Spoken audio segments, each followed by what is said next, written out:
turn it down a little bit more. I don't know, by the time I reached the last chapter I was thinking, by then just completely invisible. Be nice touch, right? Let me turn on my lights actually. Completely prepared to push the go live button, don't worry. I totally am, hold on.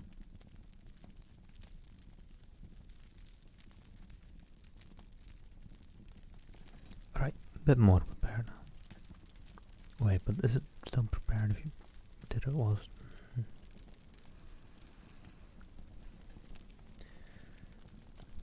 Who knows, really? Anyhow, get that in.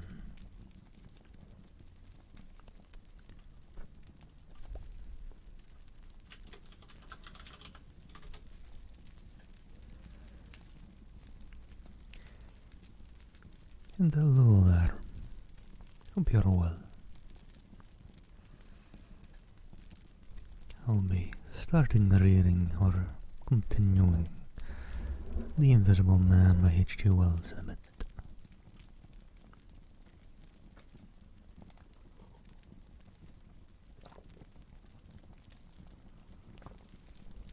I think we have 9 chapters left. It's actually not that much. So I'll probably, actually, let me take some time right now and see what to go on over to after.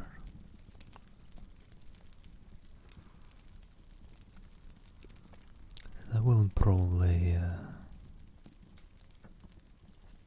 go over to some other things after. Hello Robinson and hello Pixel Vegas. How do you do? Hope you're well.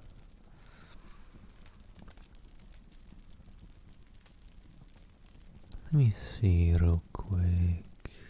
Did I have short fiction in the subject? Shorts, there we go.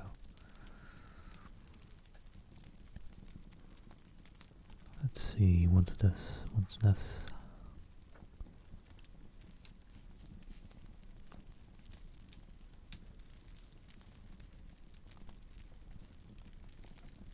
This might be a good time filler if I need one. If I've got some time left over. Some short stories about the gold rush. They're not really cut up though, like one story is one big story with no breaks in it, but that'll be like 30 minutes extra, I think. This first one's they probably are around 30 minutes. That one's a bit shorter. Alright.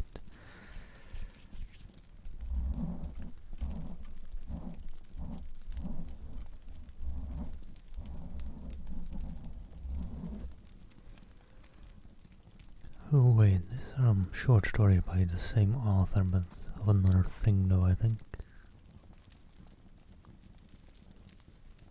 This actually sounds more interesting. Maybe this one then. They're probably similar in length. Except for those last two actually have a chapter of themselves.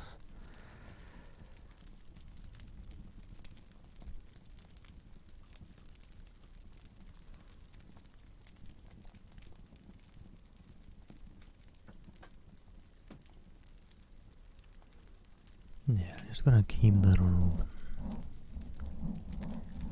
In case I have some time left over, which I probably will. We're pretty far into The Invisible Man, to be fair.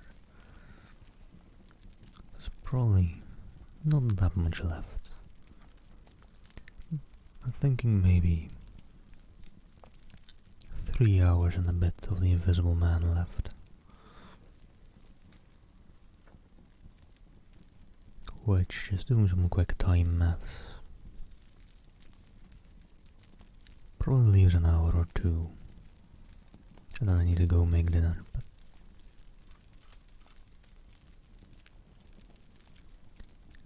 anyhow, here it is.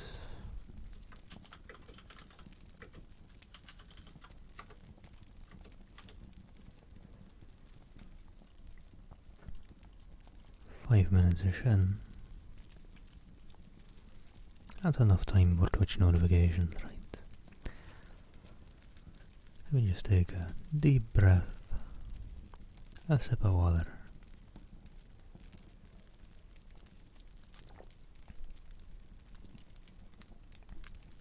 And then I think I'll jump on in to chapter 20.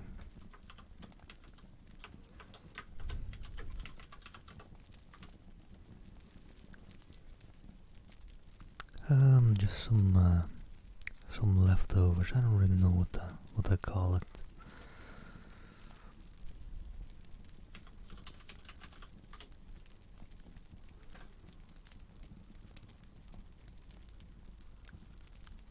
My mind was thinking stew, but it's not stew. It's just like a pot of stuff that you have put into the oven. I just have to reheat it up. What did I have again? Like potato, I think, shawarma, maybe sauerkraut. Something like that. And maybe there's cheese on it. I forgot. I'm good at cooking. I know what I'm doing with cooking. Okay, I don't.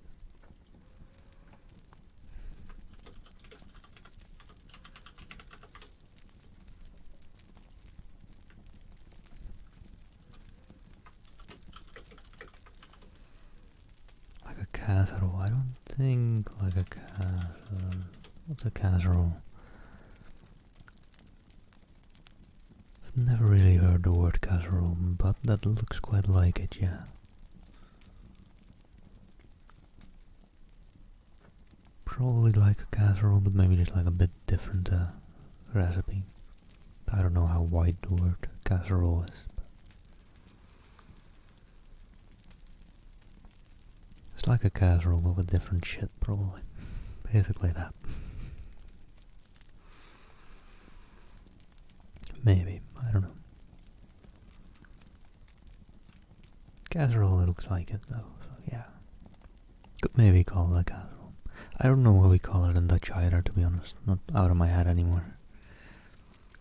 And hello, Luna Swat. Thank you for the follow. How do you do?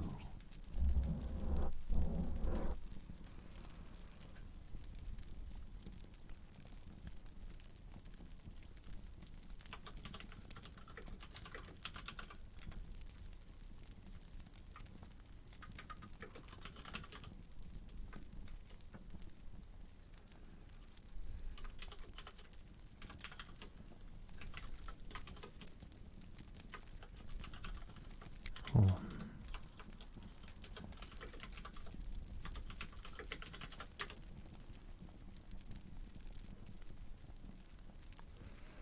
It is a pretty wide description. Yeah, I figured so from what I saw on Google there. I think it's pretty wide a description, so honestly, since it seems pretty wide a description, casserole probably works for for something to call it, probably.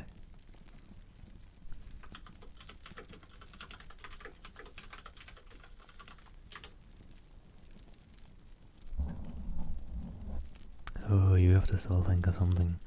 Oh, I'm glad I've just got leftovers. I mean, I'm not good at cooking either way. But I don't know. You gotta keep yourself alive sometimes, right? Anyways, enough bickering around, I suppose. Let's jump into The Invisible Man. Usually go for 5 minutes of time for notifications. Now we went for 10.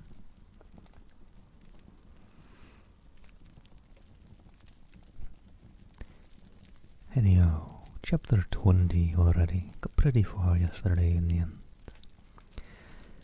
At the house in Great Portland Street. For a moment, Camp sat in silence, staring at the back of the headless figure at the window. Then he started, struck by a thought, rose, took the invisible man's arm, and turned him away from the outlook. "You're tired," he said, "and while I sit you walk about, have my chair." He placed himself between Griffin and the nearest window. For a space, Griffin sat silent, and then he resumed abruptly. "I had left Chelstow College already," he said, "when that happened. 'Twas last December. I had taken a room in London, a large and furnished room, in a big ill-managed lodging house, in a slum near Great Portland Street. The room was soon full of the appliances I had bought with his money. The work was going on steadily, successfully, drawing near an end. I was like a man emerging from a thicket, and suddenly, coming on some unmeaning tragedy, I went to bury him. My mind was still on this research, and I did not lift a finger to save his character. I remember the funeral, the cheap hearse, the scant ceremony, the windy frost-bitten hillside, and the old college friend of his, who were at the service over him, a shabby black-bent old man with a snivelling cough. Alright, hold on. Griffin gave him a bit of a monologue here, so let me just get some pauses in between the paragraphs, and I'll probably read it from just the middle, otherwise it'll be very right-centered.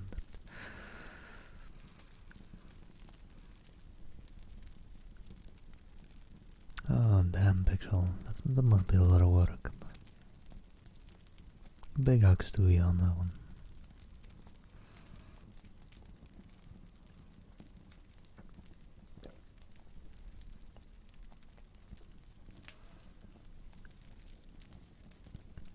I hope that's going well. Must have been a rough year for you then. Sorry about that.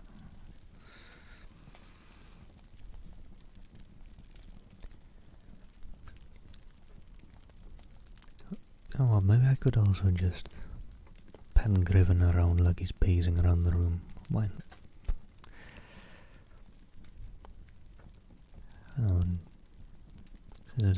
It looks to be a very long monologue.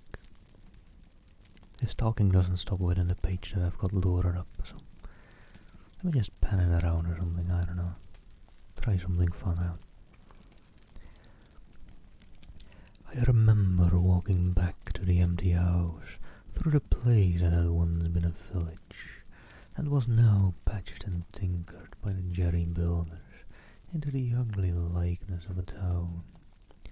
Every way the roads ran out at last into the desecrated fields, and ended in a rubble heap and the rank wet weeds. I remember myself as a gaunt black figure, going along the slippery, shiny pavement, and a strange sense of detachment from the squalid respectability, the sordid commercialism of the place.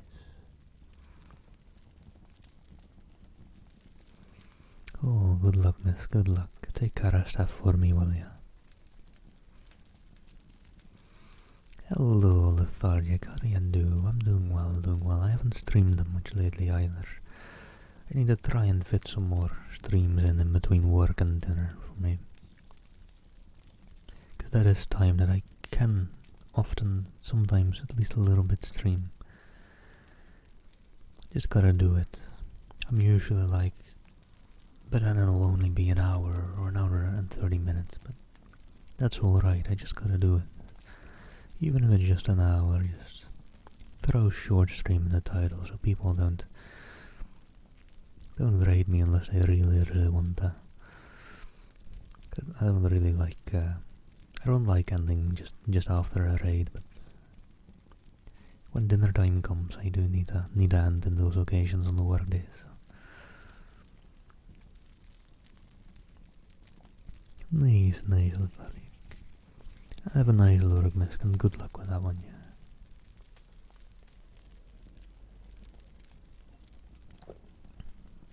Right, let's get back to Griffin's monologue. He's just telling a whole backstory right now, I think. If anyone wants some context, by the way, it's a little bit of flavor text. It's actually a good kind of summary almost of the book too, so it's kind of got all you need for context, I think. And Griffin resumed his monologue after a quick sip of tea. Totally not something that I just added. I did not feel a bit sorry for my father. He seemed to me to be the victim of his own foolish sentimentality. The current Kent required my attendance at his funeral, but was not really my affair. But going along the high street, my old life came back to me for a space, for I met the girl I had known 10 years since our eyes met.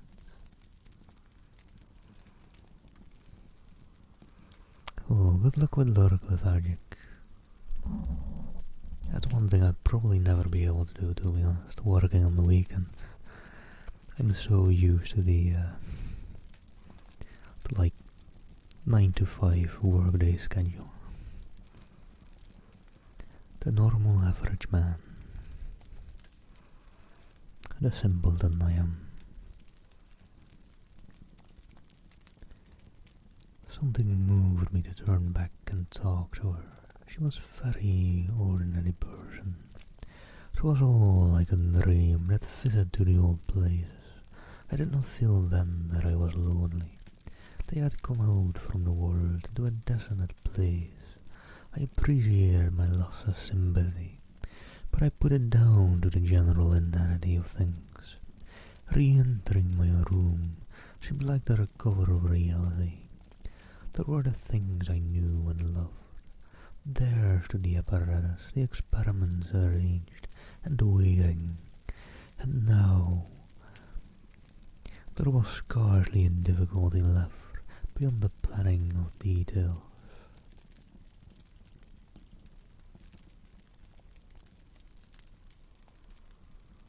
Oh, are your weekends there in general? On different days? That's interesting, maybe, I suppose. Since the Saturday-Sunday weekend is kind of a Christian thing, right? I don't know.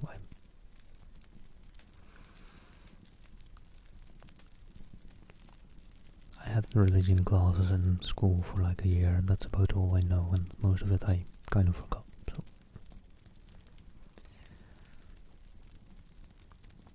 But it's interesting if Thursday to Saturday is just the normal weekends. That's interesting. I mean, it's mainly just a culture thing, right? I mean, they're kind of interwoven at times too, but...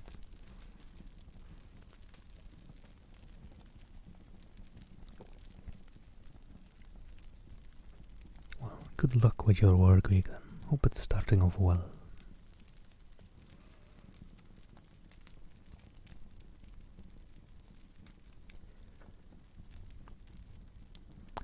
Right.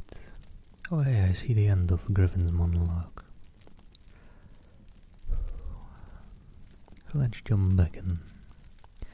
I will tell you, Camp, sooner or later, all the complicated processes. We need to not go into that now, for the most part, saving certain gaps I chose to remember. They are written in cipher in those books that Tramp is in. We must hunt him down, we must get those books again, but the essential phase was to place the transparent object, whose refractive index was to be lowered between two radiating centers of a sort of ethereal vibration, of which I will tell you more fully later. No, not those Röntgen. How do you say it in English? In Dutch we say Röntgen, I think, but probably a bit different at Swiss in English. Anyways, not those Röntgen vibrations. I didn't know that these others of mine have been described, yet they are obvious enough. I needed two little dynamos, and these I worked with a cheap gas engine. My first experiment was with a bit of white wool fabric. It was the strangest thing in the world to see it in the flicker of the flesh's soft and white, and then to watch it fade like a wreath of smoke and vanish. I could scarcely believe I had done it, I put my hand into the emptiness, and there was the thing as solid as ever. I felt it awkwardly and threw it on the floor. I had a little trouble finding it again. And then came a curious experience. I heard a meow behind me, and turning, saw a lean white cat, very dirty, on the cistern cover outside the window. A thought came into my head. "Everything ready for you," I said, and went to the window, opened it, and called softly. She came in, purring. The poor beast was starving, and I gave her some milk. All my food was in a cupboard in the corner of the room. After that she went smelling around the room, evidently with the idea of making herself at home. The invisible rag upset her a bit. You should have seen her spit at it, but I made her comfortable on the pillow of my truckle bed, and I gave her butter to get her to wash. "Had you processed her?" Kemp asked of Griffin. "I processed her, but giving drugs to a cat is no joke, Kemp, and the process failed. In two particulars. These were the claws and the pigment stuff. What is it? At the back of the eye in a cat, you know." "Tapetum." "Yes, the tapetum. It didn't go. After I'd given the stuff to bleach the blood and done certain other things to her, I gave the beast opium and put her at the pillow she was sleeping on the apparatus.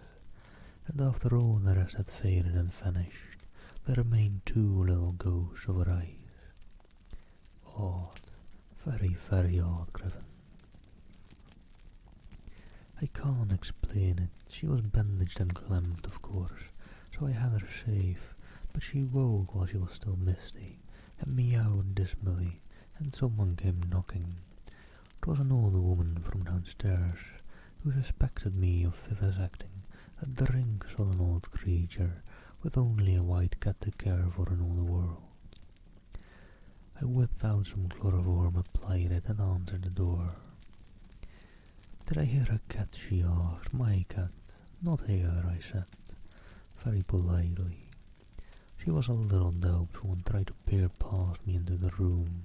Strange enough to her, no doubt, with bare walls and curtained windows, truckle bed with the gas engine vibrating, and the seethe of the radiant points, and that faint, ghastly stinging of chloroform in the air. She had to be satisfied at last and went away again.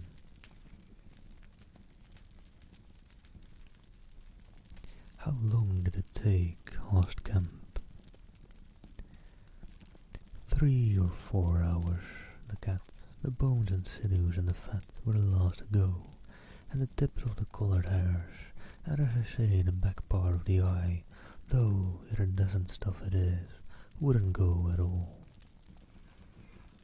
And Griffin goes on another bit of a monologue, so just gonna do it in the middle again.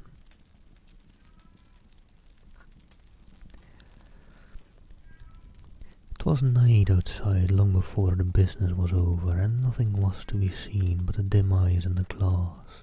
I stopped the gas engine, felt for and stroked the beast, which was still insensible, and then, being tired, left it sleeping on the invisible pillow and went to bed.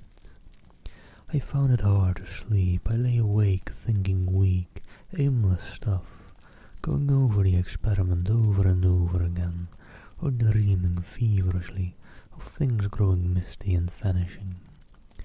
Just right about me until everything, the ground I stood on, vanished, and so I came to that sickly falling nightmare one gets. About 2, the cat began meowing about the room. I tried to hush it by talking to it, and then I decided to turn it out. I remember the shock I had when striking a light. There were just the round eyes shining green, and nothing round them. I would have given it milk, but I hadn't any. It wouldn't be quiet. It just sat down and meowed at the door. I tried to catch it with an idea of putting it out of the window, but it wouldn't be caught. It vanished. Then it began meowing in different parts of the room. At last I opened the window and made them bustle. I suppose it went out at last. I never saw any more of it. Then, heaven knows why, I fell thinking of my father's funeral again, and the dismal windy hillside until the day had come. I found sleeping was hopeless, and locking my door after me, wandered out into the morning streets. Autumn.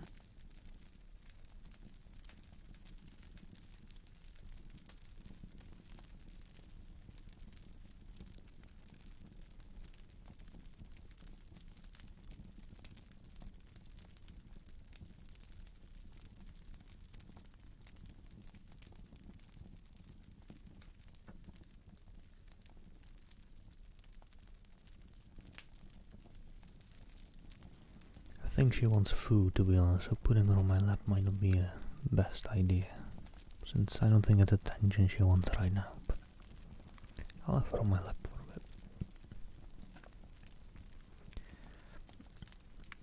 Anyhow, Griffin just said to camp how he let out the invisible cat. And she's knocking around my microphone. Great, lovely, thanks girl. I don't mean to say there's an invisible cat at large, said Camp. Well, if it hasn't been killed, said the invisible man, why not? Why not, said Camp. I didn't mean to interrupt. It's very probably been killed, said the invisible man. It was alive 4 days after, I know, and down a grating in Great Titchville Street, because I saw a crowd around the place, trying to see whence the meowing came. He was silent for the best part of a minute, then resumed abruptly. I remember that morning before the change very vividly. I must have gone up Great Portland Street. I remember the barracks in Albany Street and the horse soldiers coming out. And at last I found the summit of Primrose Hill. It was a sunny day in January, one of those sunny, frosty days that came before the snow this year. My weary brain tried to formulate the position, to plot out a plan of action. I was surprised to find, now that my prize was within my grasp, how inconclusive its attainment seemed. As a matter of fact, I was worked out. The intense stress of nearly 4 years' continued work left me incapable of any strength of feeling. I was apathetic, and I tried in vain to recover the enthusiasm of my first inquiries. The passion of discovery that had enabled me to compass even the downfall of my father's grey hairs. Nothing seemed to matter. I saw pretty clearly this was a transient mood, due to overwork and want of sleep, and that either by drugs or rest it would be possible to recover my energies.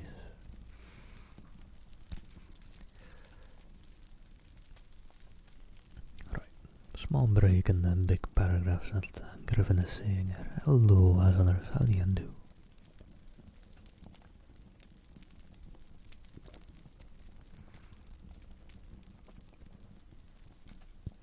But to continue, maybe I'll pen this right again. The one paragraph till Griffin is done talking. For now. All I could think clearly was that the thing had to be carried through. The fixed idea still ruled me, and soon, for the money I had was almost exhausted. I looked about me at the hillside, with children playing and girls watching them, and tried to think of all the fantastic advantages an invisible man would have in the world. After a time I crawled home, took some food and a strong dose of strychnine, and went to sleep in my clothes on my unmade bed. Strychnine is a grand tonic, Camp, to take the flabbiness out of a man. It's the devil, said Camp. It's the Paleolithic in a bottle. I awoke vastly invigorated and rather irritable, you know. Oh, I know the stuff.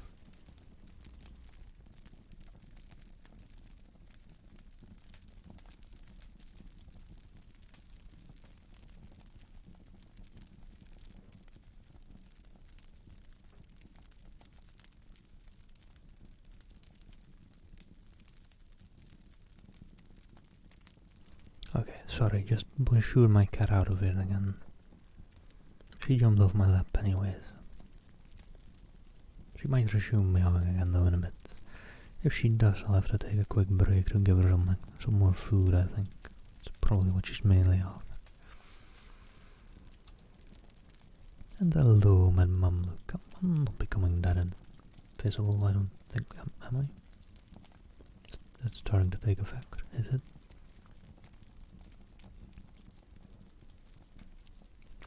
It might be, I don't know.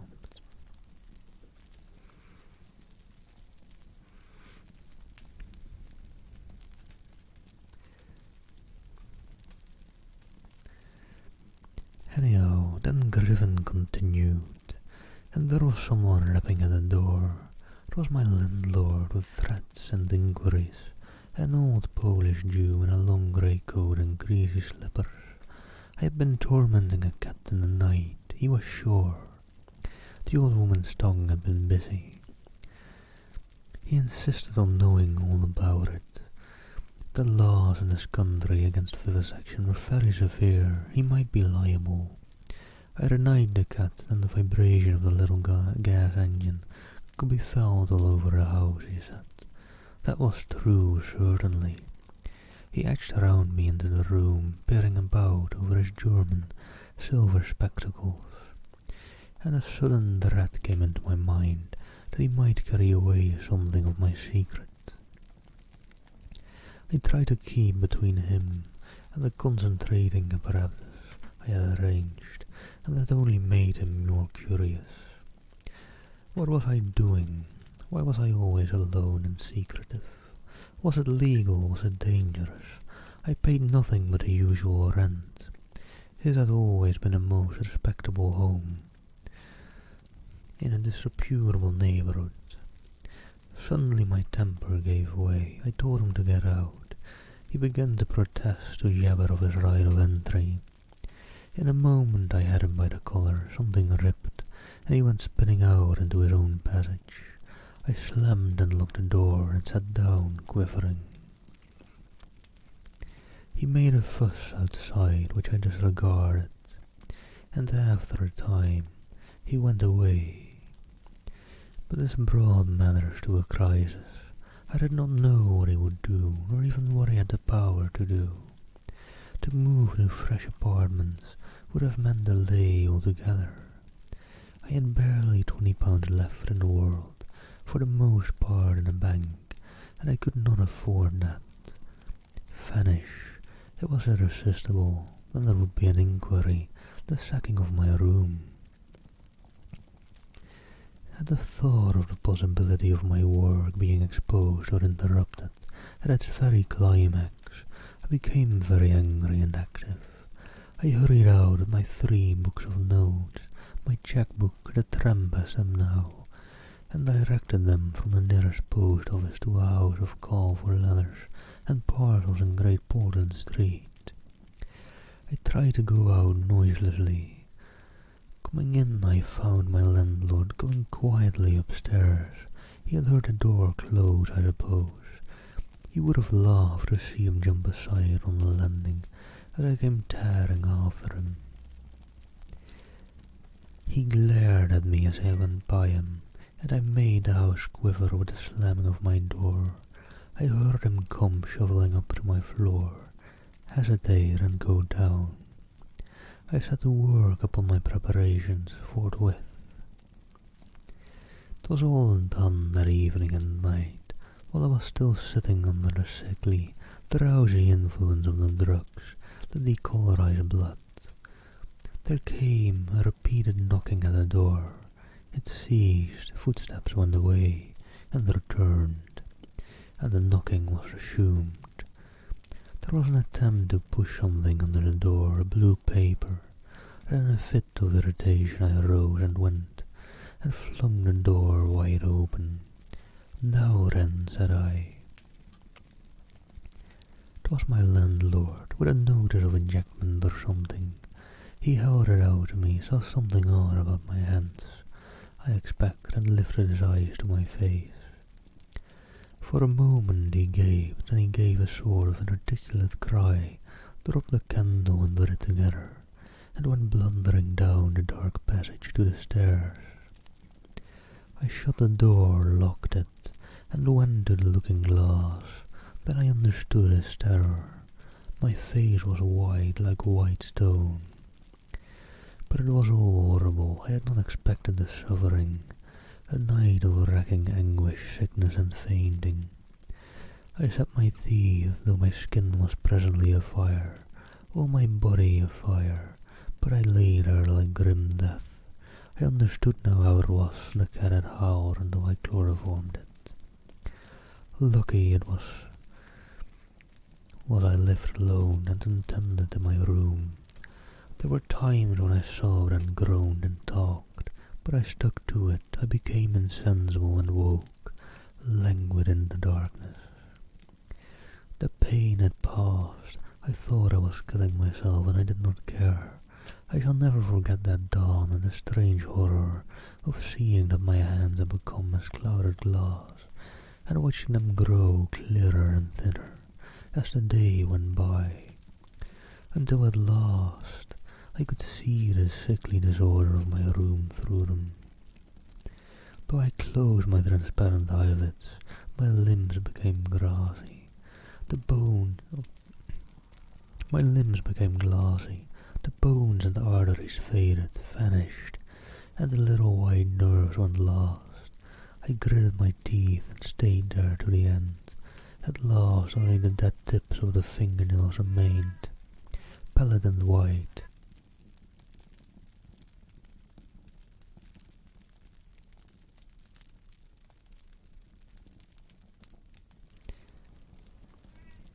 And the brown stain of some acid was still upon my fingers. Okay, this is some part I didn't miss about H.G. Wells' writing, though. He does have some very long paragraphs sometimes about explaining the whole thing that's been going on in the book. Usually pretty late in the book. Hold on.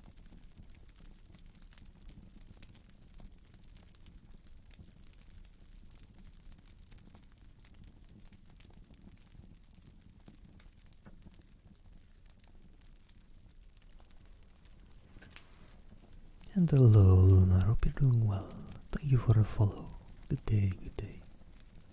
Hope the cat isn't too annoying. I think she wants attention, maybe. Since she is here. Maybe food as well. She has normal food, but she wants the fancy stuff.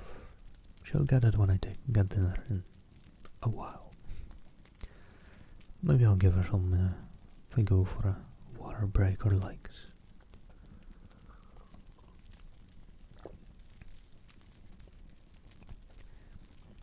Then Griffin continued.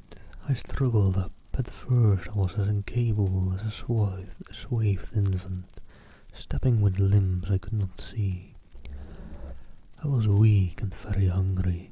I went and stared at nothing in my shaving glass, at nothing save where an attenuated pigment still remained behind the retina of my eyes, fainter than mist. I had to hang on to the table and press my forehead against the glass. It was only by the frantic effort of will that I dragged myself back to the apparatus and completed the process. I slept during the forenoon, pulling the sheet over my eyes to shut out the light, and about midday I was awakened again by a knocking.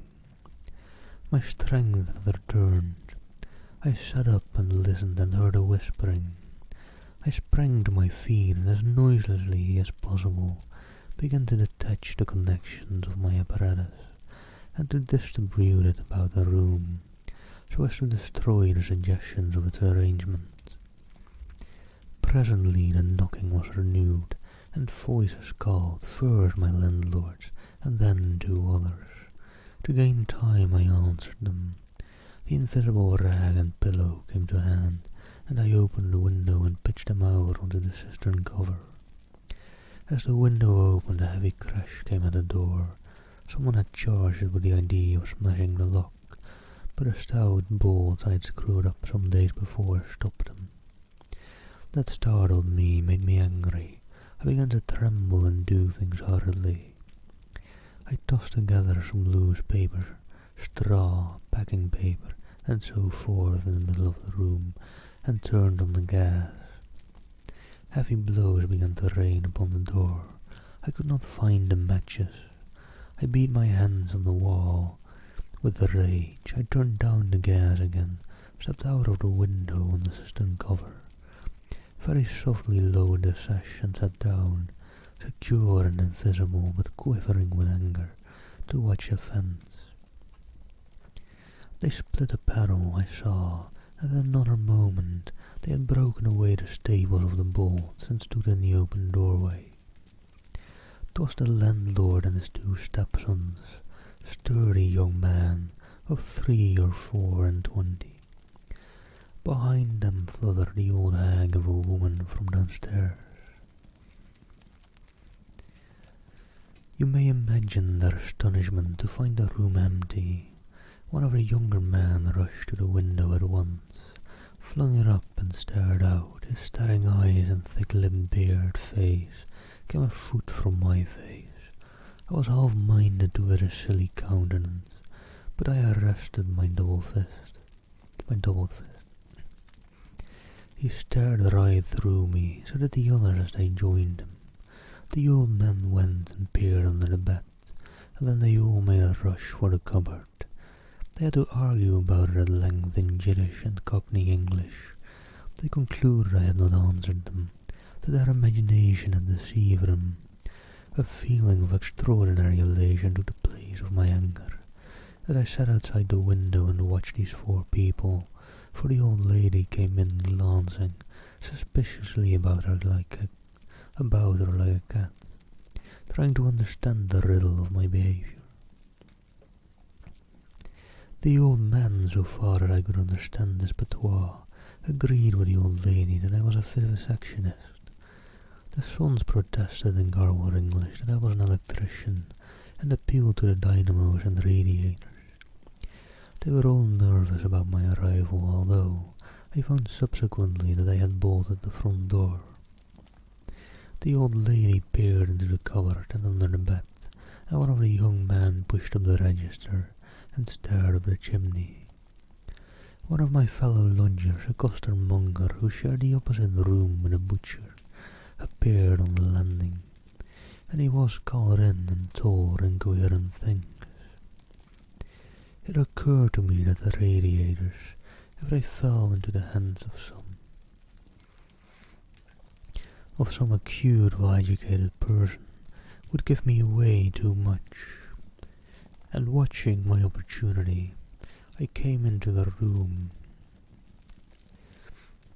and tilted one of the little dynamos of its fellow on which it was standing, and smashed both apparatus. Then, while I was trying to explain the smash, I dodged out of the room and went softly downstairs. I went into one of the sitting rooms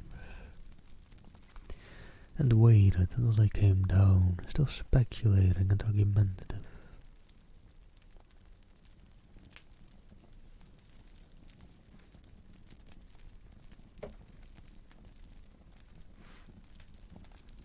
All a little disappointed at finding no horrors, and all a little puzzled how they stood legally towards me.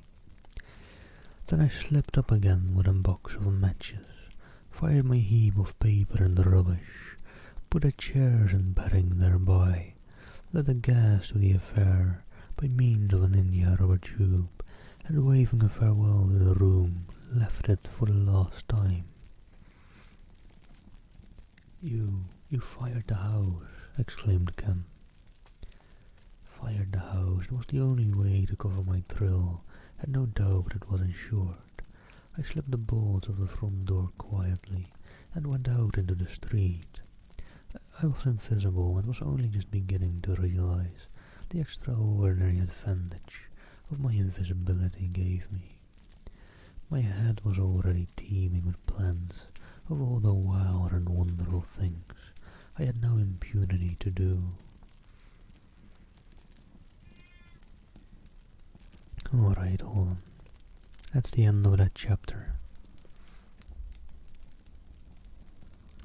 me quickly give my cat some food because it doesn't sound like she's gonna quiet down anytime soon without it.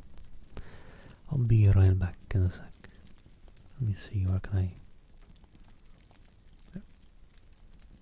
Positioned alright there.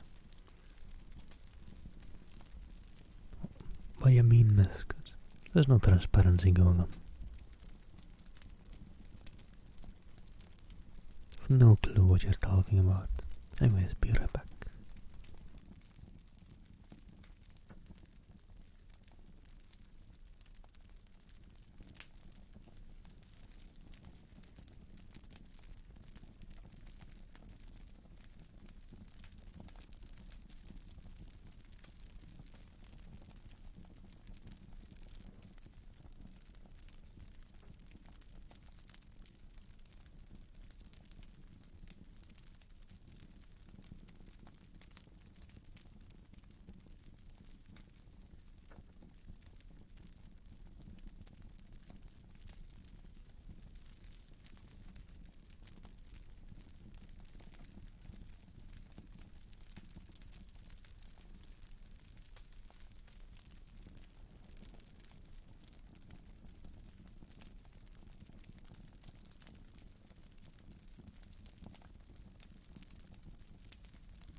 Alright, and we're back.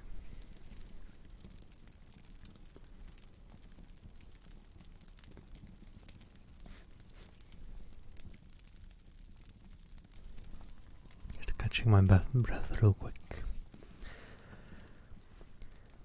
Running up and down stairs is not good for your breath. Go out of breath real quick.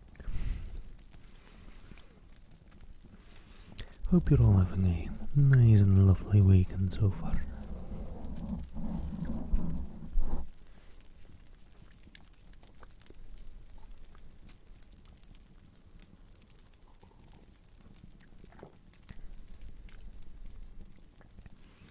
And alright. Chapter 21 in Oxford Street.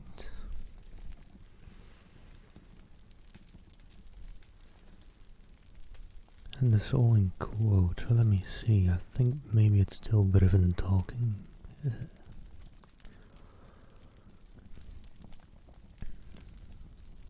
Yeah, I'm pretty sure it's still Griffin talking, but I'll just keep it in the middle.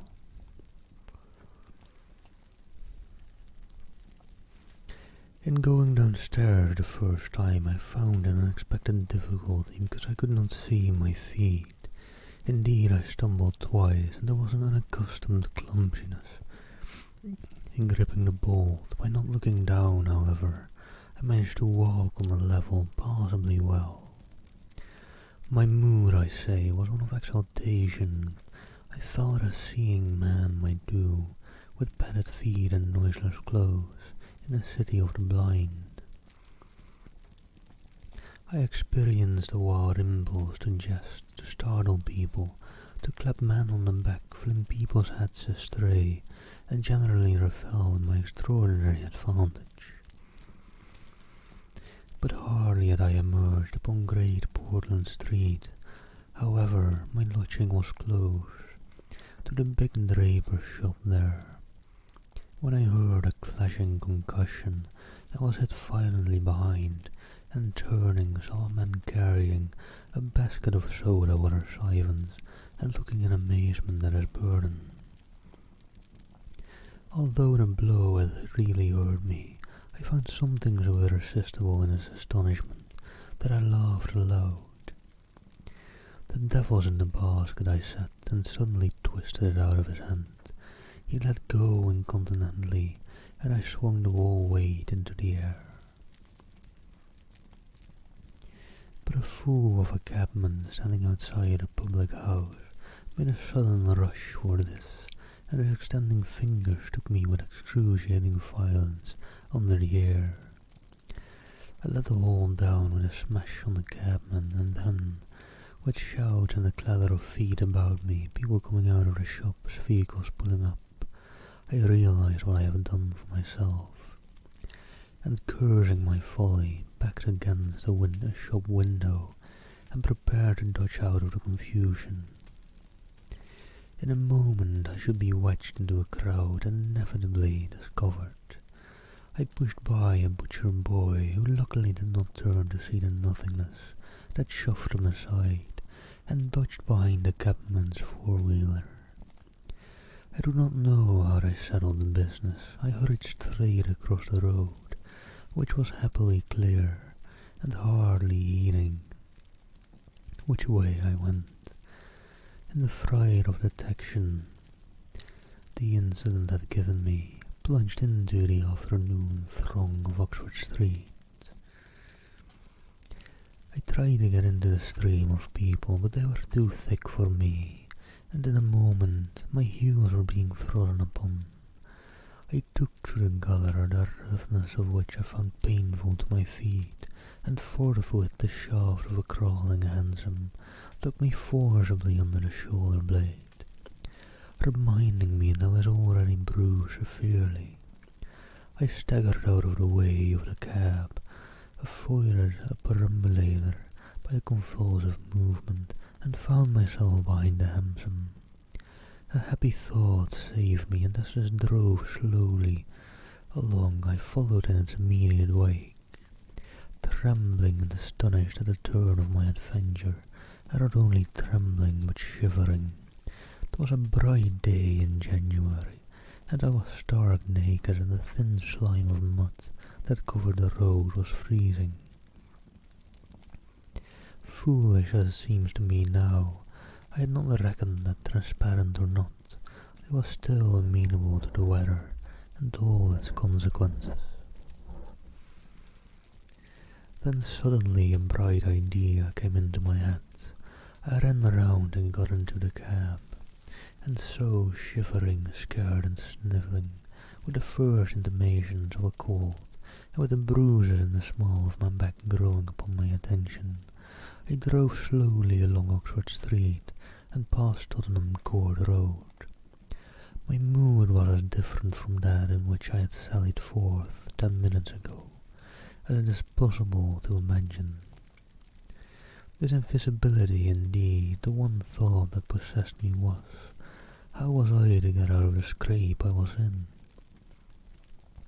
We crawled past Muddy's, and there a tall woman with 5 or 6 yellow labelled books hailed my cab, and I sprang out just in time to escape her. Shaving a railway fan narrowly in my flight, I made off up the roadway to Bloomsbury Square, intending to strike north past the museum and so get into the quiet district. I was now cruelly chilled, and the strangeness of my situation so unnerved me that I whimpered as I ran. At the northward corner of the square, a little white dog ran out of the Pharmaceutical Society's offices, and incontinently made for me, nose down. I had never realized it before, but a nose is to the mind of a dog what the eye is to the mind of a seeing man. Dogs perceive the scent of a man moving as men perceive his vision. This brute began barking and leaping, showing, as it seemed to me, only too plainly that he was aware of me. I crossed Great Russell Street, glancing over my shoulder as I did so, and went some way along Montague Street before I realized what I was running towards. And hello, Ellie. Who needs a raid message anyways? Hope you had a nice time playing Overwatch Saturday and a couple of games. And sleep well. Very organised raid there, very nicely organised. Well done, lads.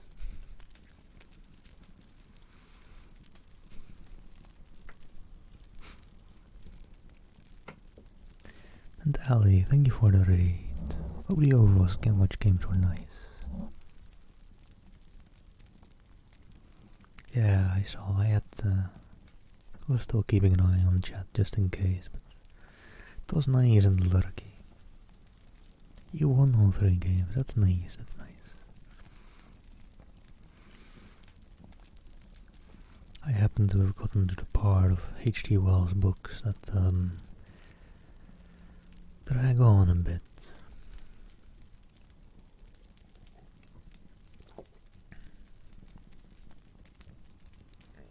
I think we got through all the fun chapters, all the suspenseful chapters, and now we're in the stage of his writing where he gets into the very explainy things.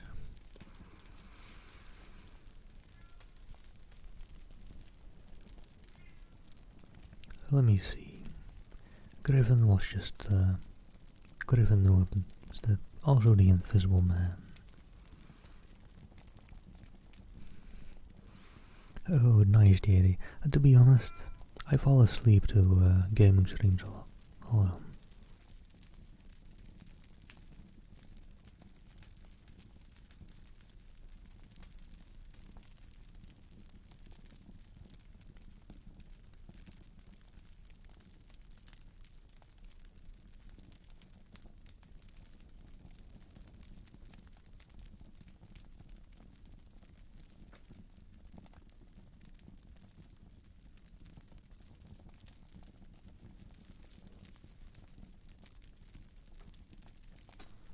Someone's being a bit of an annoying cat today. Oh well. As long as she keeps quiet, she can be on my lap. Here you go. Here you go. Hello, Bella. How are you doing? Hey, Footy Matt. Just lie down, girl. There we go.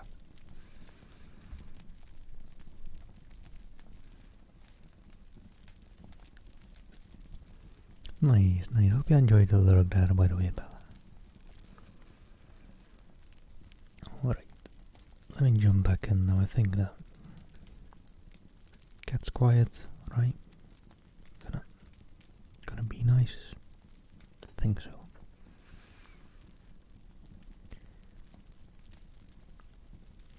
Oh, nice, Bella, nice. What show are you watching? For me, ask. And Fury, thank you for the follow. How do you do? And Ali, go to sleep. Go to sleep. How late is it there anyways? 13 minus 9. My head can't do math anymore after all those words on stream games and the likes. 4:30. Well, 4:20 is the best time to sleep right after a nice blunt. I mean, what?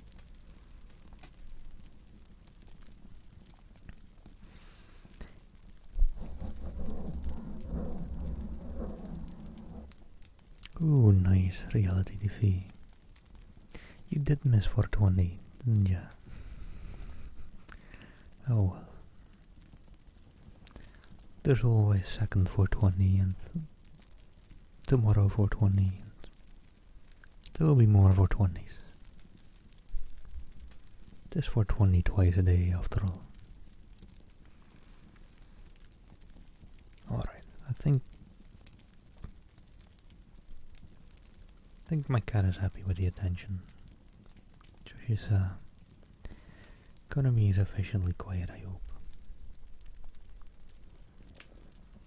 Even purring a little bit, although I don't think you can hear that. He doesn't do that much. Ooh, Brooklyn Nine-Nine's nice, nice. But alright, let me jump back into Griffin's monologue, the main character, the Invisible Man. kind of talking about the events right after he got invisible, basically. Getting pretty far into the book, so getting pretty invisible by now. I think last chapter I'll just turn my webcam off, just for fun. Very boring video by that point then. I'm committed to the joke now. Anyhow, then I became aware of a blare of music, and looking along the street, saw a number of people advancing out of Russell Square, red shirts and the banner of the Salvation Army to the fore. Such a crowd, chanting in the roadway and scuffing on the pavement. I could not hope to penetrate, and dreading to go back and far from home, and deciding on the spur at the moment, I ran up the wide steps of a house facing the museum railings, and stood there until the crowd should have passed. Happily the dog stopped at the noise of the band too, hesitated and turned till, running back to Bloomsbury Square again. On came the band, bawling with unconscious irony some hymn about when shall we see his face, and it seems an interminable time to me before the tide of the crowd washed along the pavement by me. Thud, thud, thud came the drum with a vibrating resonance, and for the moment I did not notice two urchins stopping at the railings by me. "See 'em," said one. "See what?" said the other. "Why, them footmarks bare, like what you makes in mud." And alright, have a nice lurk, Bella, have a nice lurk.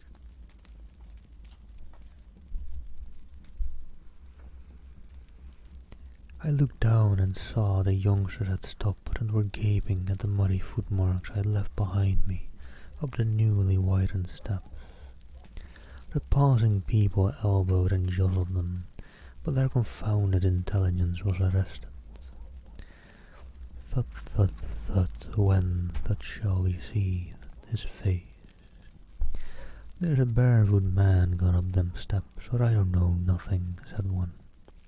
"And he ain't never come down again, and his foot was bleeding." The thick of the crowd had already passed. "Looky there, Ted," quoth the younger of the detectives, with a sharpness of surprise in his voice, and pointed straight to my feet.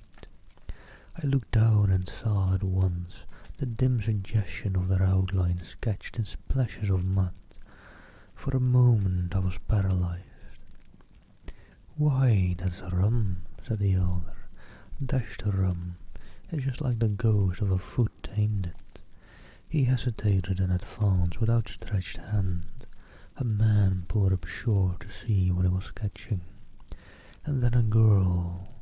In another moment he would have touched me. Then I saw what to do. I made a step.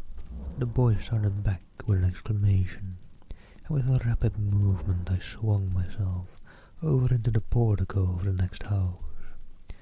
But a smaller boy was sharp-eyed enough to follow the movement, and before I was well down with the steps and upon the pavement.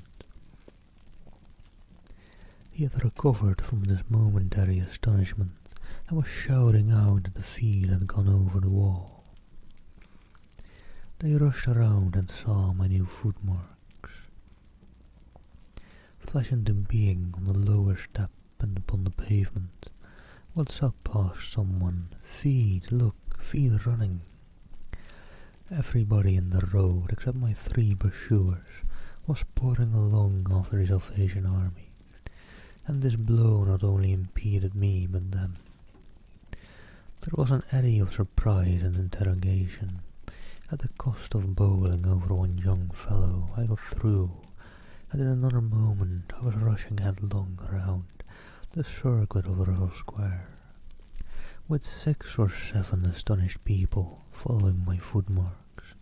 There was no time for explanation, or else the whole host would have been after me. And hello there, Lily Hops. Thank you for the follow. Hope you're well.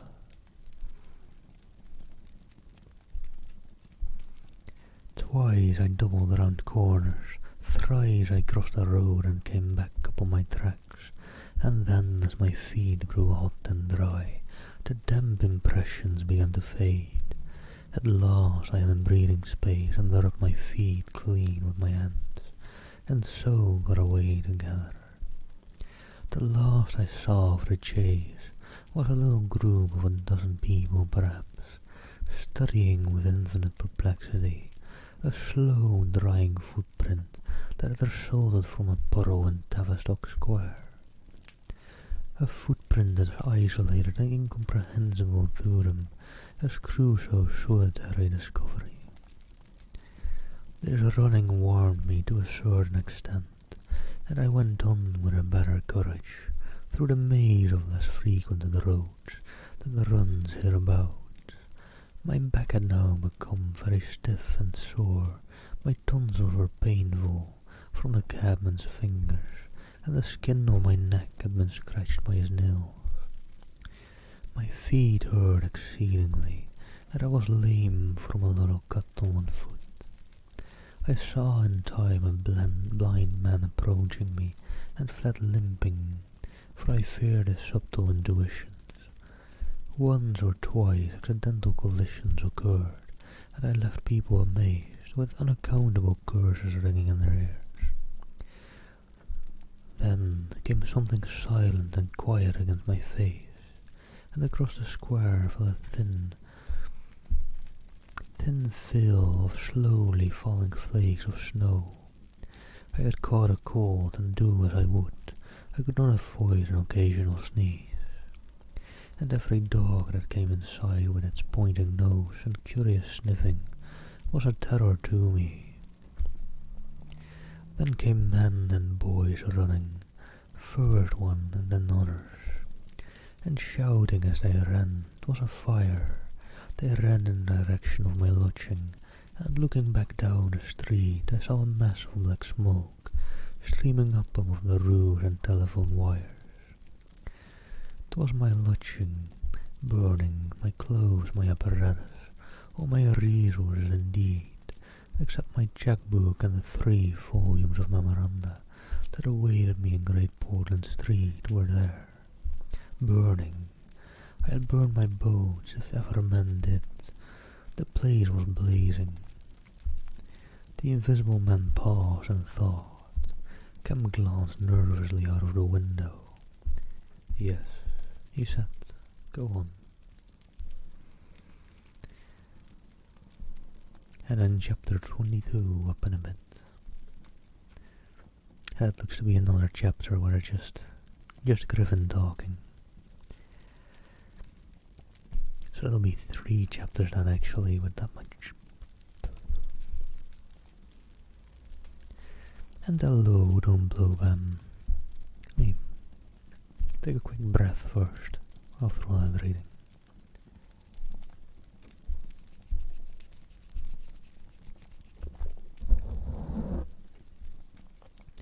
Curious, curious, very, very curious. Curious and peculiar. Curious, curious, curious, curious. Curious indeed. But what a curious word curious is, isn't it? It's very curious to be curious, but is it splendid after all as well?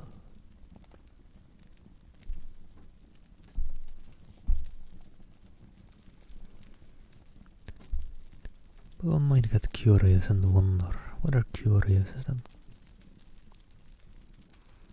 It always sounds shorter than it is, doesn't it? It's kind of curious about it. Alright.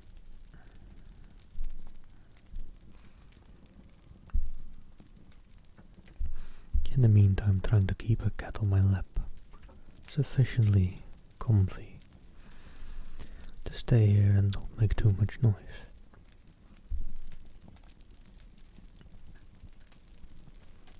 But curious. And alright, let me jump into chapter 22 then. It looks like another big monologue from Griffin talking about his, or well, just Griffin talking to Kemp about how he, or what happened after he turned himself invisible right after. So last January, with the beginning of a snowstorm, in the air about me, as if it settled on me it would betray me, weary, cold, painful, inexpressibly wretched, and still but half convinced of my invisible quality, I began this new life to which I am committed. I had no refuge, no appliances, no human being in the world in whom I could confide.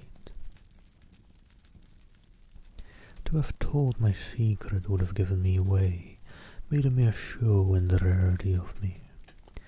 Nevertheless, I was half-minded to accost some passer-by and throw myself upon his mercy. But I knew too clearly the terror and brutal cruelty my advances would evoke. I made no plans in the streets. My sole object was to get shelter from the snow, to get myself covered and warm, that I might hope to plan.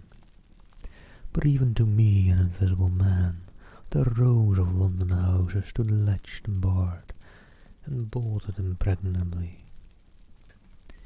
And hello, Jessie, how do you do? Thank you for the follow, hope you're well.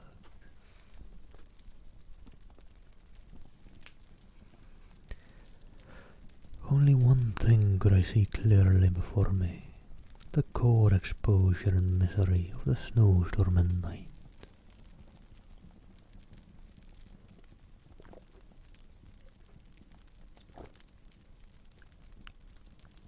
And thank you for keeping me hydrated.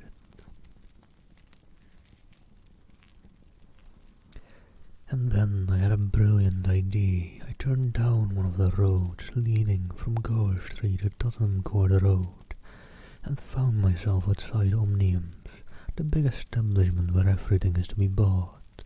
You know the place: meat, grocery, linen, furniture, clothing, oil paintings even. A huge meandering collection of shops, rather than a shop. I had thought I should find the doors open, but they were closed, and as I stood in the wide entrance, a carriage stopped outside and a man in uniform, you know the kind of personage with Omnium on his cap, flung open the door. I contrived to enter, and walking down the shop, it was a department where they were selling ribbons and gloves and stockings and that kind of thing, came to a more spacious region devoted to picnic baskets and wicker furniture.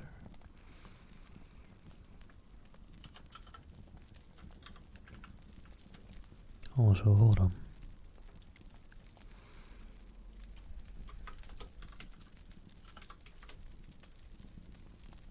Wait, that's not it. What is it?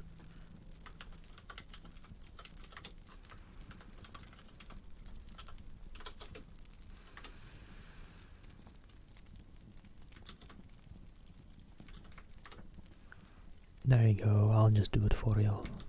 There, and that.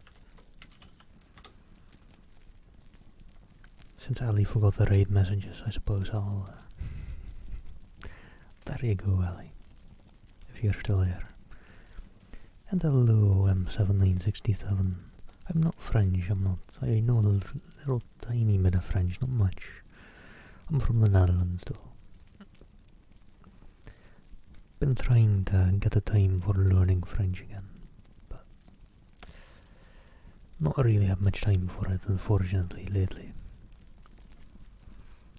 Managing time, always a difficult thing to do.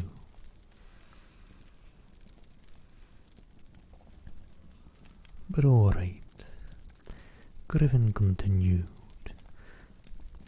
I did not feel safe there in Omnium. However, people were going to and fro, and I prowled restlessly about until I came upon a huge section in an upper floor resting place, or an upper floor containing multitudes of bedsteads, and over these I clambered and found a resting place at last among a huge pile of folded flock mattresses.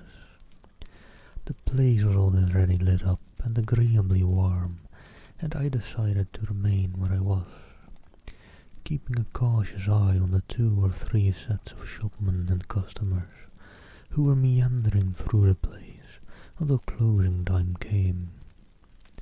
Then I should be able, I thought, to rob the place for food and clothing, and disguised prowl through it and examine its resources, perhaps sleep on some of the bedding. That seemed an acceptable plan. My idea was to procure clothing to make myself a muffled but acceptable figure, to get money and then to recover my books and parcels where they awaited me, take a lodging somewhere and elaborate plans to complete the realization of the advantages my invisibility gave me, as I still imagined, over my fellow men. And closing time arrived quickly enough. It could not have been more than an hour after I took up my position on the mattresses before I noticed the blinds of the windows being drawn and customers being marched doorward, and then a number of brisk young men began with remarkable alacrity to tidy up the goods that remained disturbed. I left my lair as the crowds diminished, and prowled cautiously out into the less desolate parts of the shop. I was already surprised to observe how rapidly the young men and women whipped away the goods placed for sale during the day.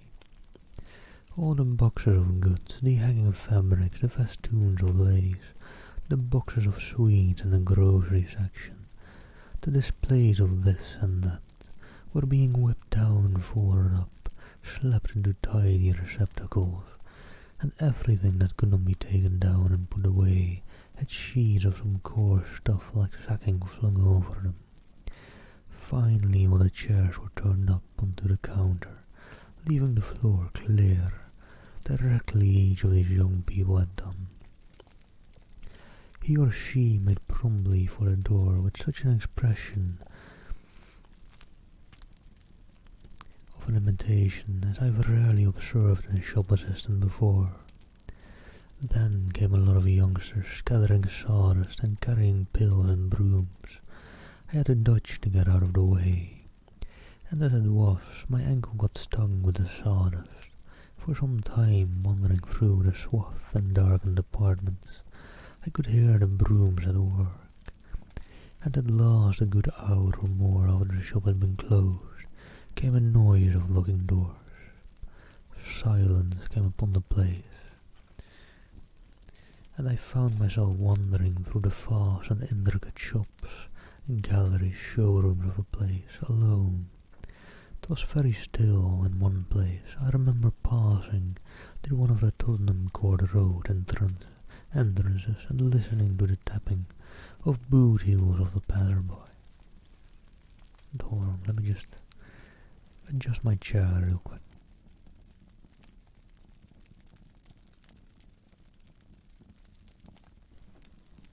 Just sit a bit more slouched instead of hunched over. Neither is good, but my back's starting to hurt a bit.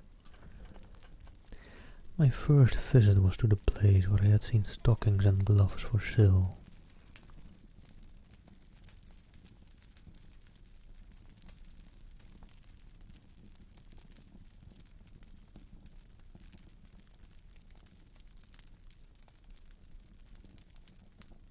And alright, someone wanted back on my lap.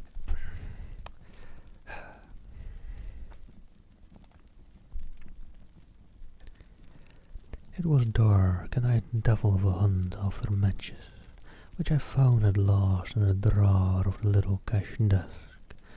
Then I had to get a candle. I had to tear down wrappings and ransack a number of boxes and drawers, but at last I managed to turn out what I sought.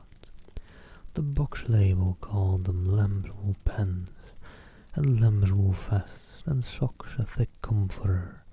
And then I went to the clothing place and got trousers, a lounge jacket, an overcoat and a slouch hat. A clerical sort of hat with the brim turned down. I began to feel a human being again, and my next thought was food. Upstairs was a refreshment department, and there I got cold meat. There was coffee still in the urn, and I lit a gas and warmed it up again. And altogether I did not do badly afterwards. Prowling through the place in search of blankets, I had pooped up at last with a heap of down quilts. I came upon a grocery section with a lot of chocolate and candied fruits, more than was good for me indeed, and some white burgundy. And near that was a toy department, and I had a brilliant idea. I found some artificial noses, dummy noses, you know, and I thought of dark spectacles, but Omniums had no optical department. My nose had been a difficulty indeed. I had thought of paint, but the discovery set my mind running on wigs and masks and the like. Finally I went to sleep in a heap of down quilts, very warm and comfortable. My last thoughts before sleeping were the most agreeable I had had since the chains. I was in a state of physical serenity, and that was reflected in my mind. I thought that I should be able to slip out unobserved in the morning, with my clothes upon me, muffling my face with a white wrapper I had taken, purchase with the money I had taken, spectacles and so forth, and so complete my disguise. I lapsed into disorderly dreams of all the fantastic things that had happened during the last few days. I saw the ugly little landlord vociferating in his rooms. I saw his two sons marvelling at the wrinkled old woman's gnarled face as she asked for her cat. I experienced again the strange sensation of seeing the cloth disappear, and so I came round to the windy hillside, and the sniffing old clergyman mumbling, earth to earth, ashes to ashes, dust to dust, at my father's open grave. You also, said a voice, and suddenly I was being forced towards the grave. I struggled, shouted, appealed to the mourners, but I continued stonily following the service. The old clergyman, too, never faltered droning and sniffing through the ritual. I realized I was invisible and inaudible, that overwhelming force had their grip on me. I struggled in vain, I was forced over the brink. The coffin rang hollow as I fell upon it, and the gravel came flying after me in spadefuls. Nobody heeded me, nobody was aware of me. I made convulsive struggles and awoke. The pale London dawn had come. The place was full of chilly grey light that filtered around the edges of the window blinds. I sat up, and for a time I could not think where his ample apartment with its counters, its piles of wrought stuff, its heap of quilts and cushions, its iron pillars might be. Then his recollection came back to me. I heard voices in conversation. Then far down the place, in the brighter light of some apartment which had already raised its blinds, I saw two men approaching. I scrambled to my feet, looking about me for some way of escape. And even as I did so, the sound of my movement made them aware of me. I suppose they saw merely a figure moving quietly and quickly away. "Who's that?" cried one, and "Stop there!" shouted the other. I dashed around the corner and came full tilt, a faceless figure, mind you, on a lanky lad of 15. He yelled, and I bowled over him, rushed past him, turned another corner, and by a happy inspiration threw myself by the counter. In another moment feet went running past, and I heard voices shouting, all hands to the doors, asking what was up, and giving one another advice how to catch me. And hello there, vegan burrito, how do you do? Thank you for the follow, hope you're well. Let me just... Let me just sit back again a little bit, mute for that for a sec.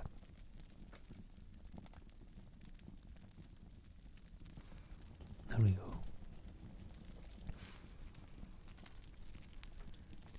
Lying on the ground, I felt scared out of my wits, but odd as it may seem, it did not occur to me at the moment to take off my clothes as I should have done.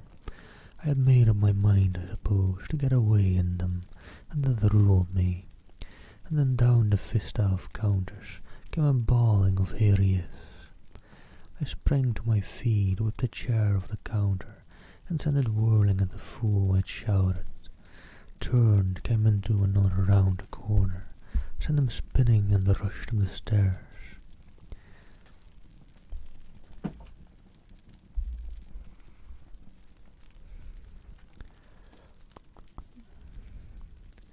He kept his footing, gave a few hello, and came up the staircase hot after me. Up the staircase were piled a multitude of those bright-coloured pot things. What are they? Art pots, suggested Kemp, in a slight interruption.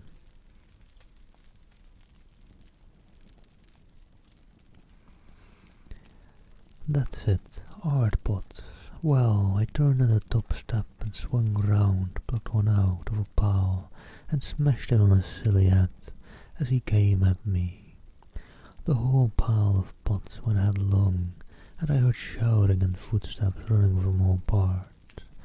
I made a mad rush for the refreshment place, and there was a man in white like a man cook, who took up the chase. I made one last desperate turn, and found myself among lamps and ironmongery.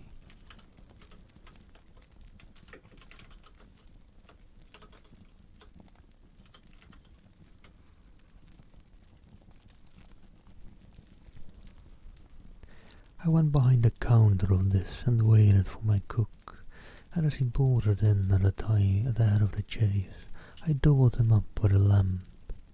Down he went, and I crouched down behind the counters and began whipping off my clothes as fast as I could.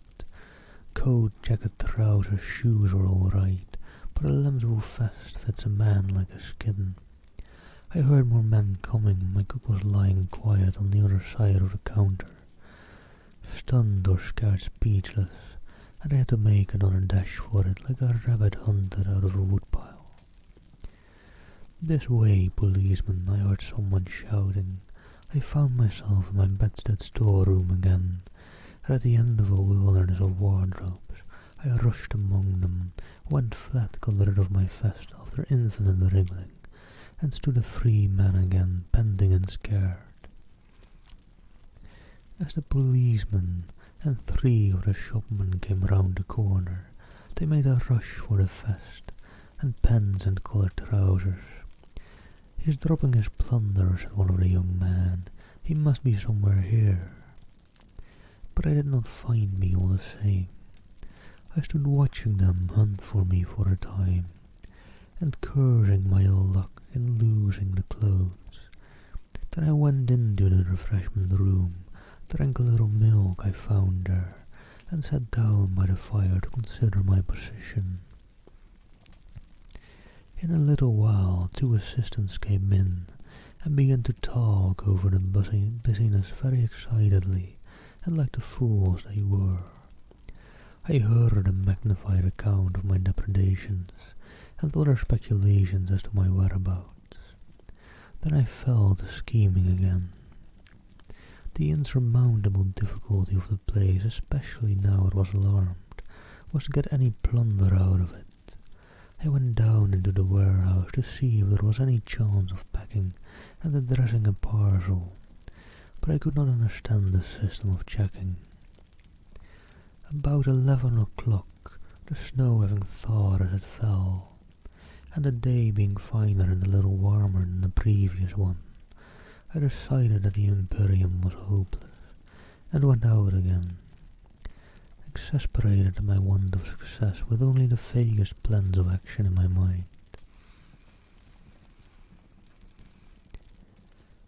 Alright, quick breather between chapters here, before I start chapter 23. Actually thought we might be done pretty early today, but these chapters are pretty long and quite dragging on in Monologue of Griffin, kind of detailing how we, or what happened after he went invisible.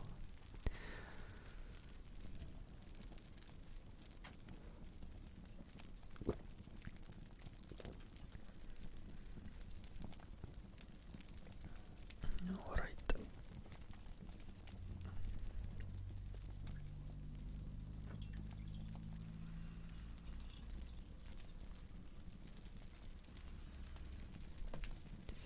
And I think my cat possibly wants back on my lap.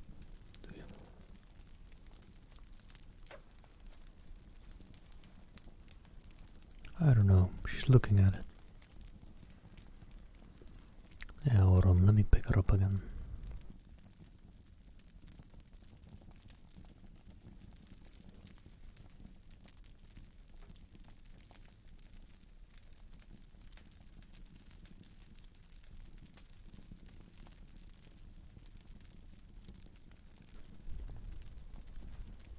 You turn on back and forth of being a single cat lad. It's a struggle, really. Anyhow, chapter 23, in Drury Lane. But you begin now to realize that the invisible man had a full advantage of my condition. I had no shelter, no covering. To get clothing was to forego all my advantage, to make myself a strange and terrible thing.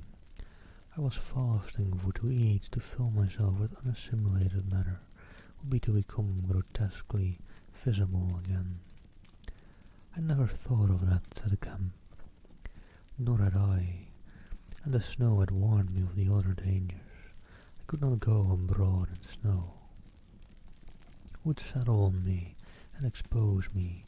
Rain too would make me a watery outline, a glistening surface of a man and bubble. Right. Let me just keep it in the middle again, since he's Griffin is off into even more of a monologue.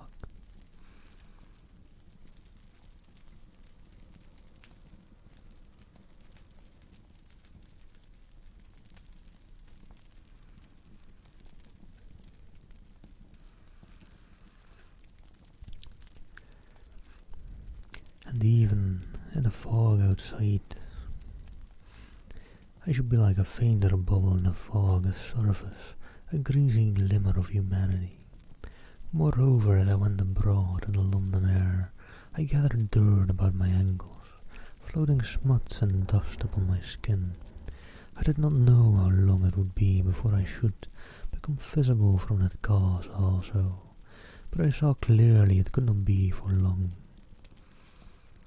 And hello, Los, how do you do? Thank you for a follow. Not in London at any rate. I went into the slums towards Great Portland Street, and found myself at the end of the street in which I had lodged. I did not go that way because of the crowd halfway down it, opposite to the still smoking ruins of the house I had fired. My most immediate problem was to get clothing. What to do with my face puzzled me. Then I saw one of those little miscellaneous shops. New sweets, toys, stationery, belated Christmas tomfoolery and so forth. An array of masks and noses.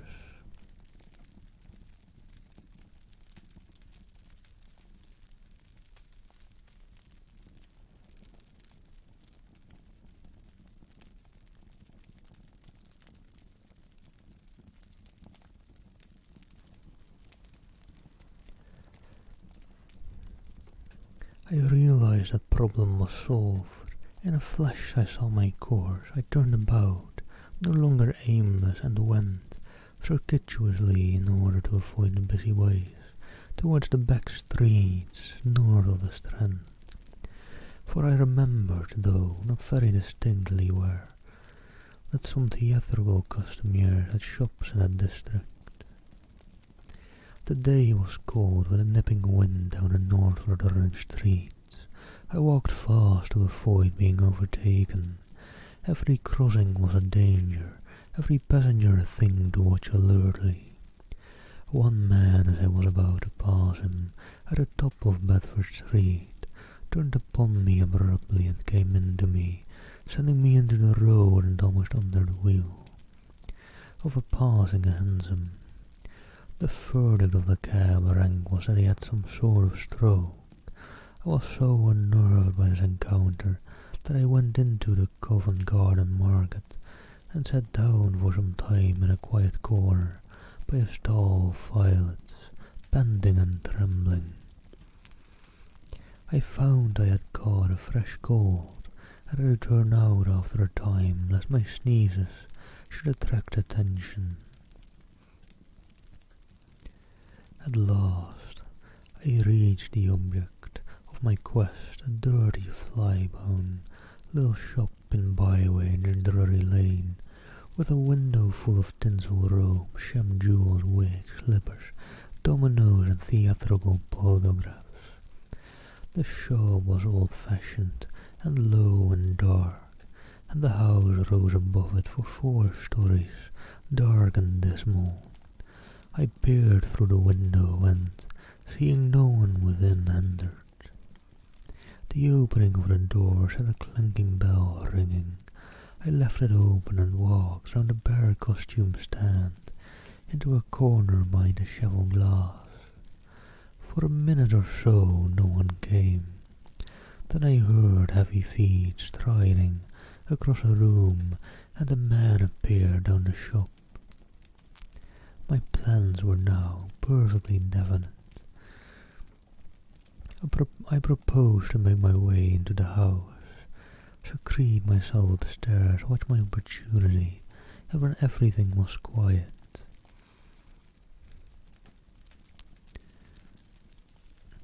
rummage out a wig, mask, spectacles, and costume, and go into the world, perhaps a grotesque but still a credible figure. And incidentally, of course, I could rob the house of any available money.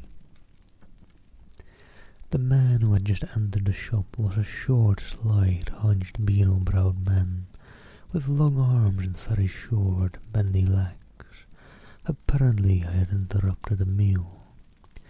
He stared about the shop with an expression of expectation. This gave way to surprise and to anger, as he saw the shop empty. "Damn them boys," he said. He went to stare up and down the street. He came in again in a minute, kicked the door to with his feet spitefully, and went muttering back to the house door. I came forward to follow him, and at the noise of my movement he stopped dead. I did so too, startled by his quickness of ear. He slammed the house door in my face. I stood hesitating. Suddenly I heard his quick footsteps returning, and the door reopened. He stood looking about the shop like one who was still not satisfied. Then, murmuring to himself, he examined the back of the counter and peered behind some fixtures. Then he stood doubtful. He had left the house door open, and I slipped into the inner room. It was a queer little room, poorly furnished and with a number of big masks. In the corner, on the table was his belated breakfast, and the most confoundedly exasperating thing for me.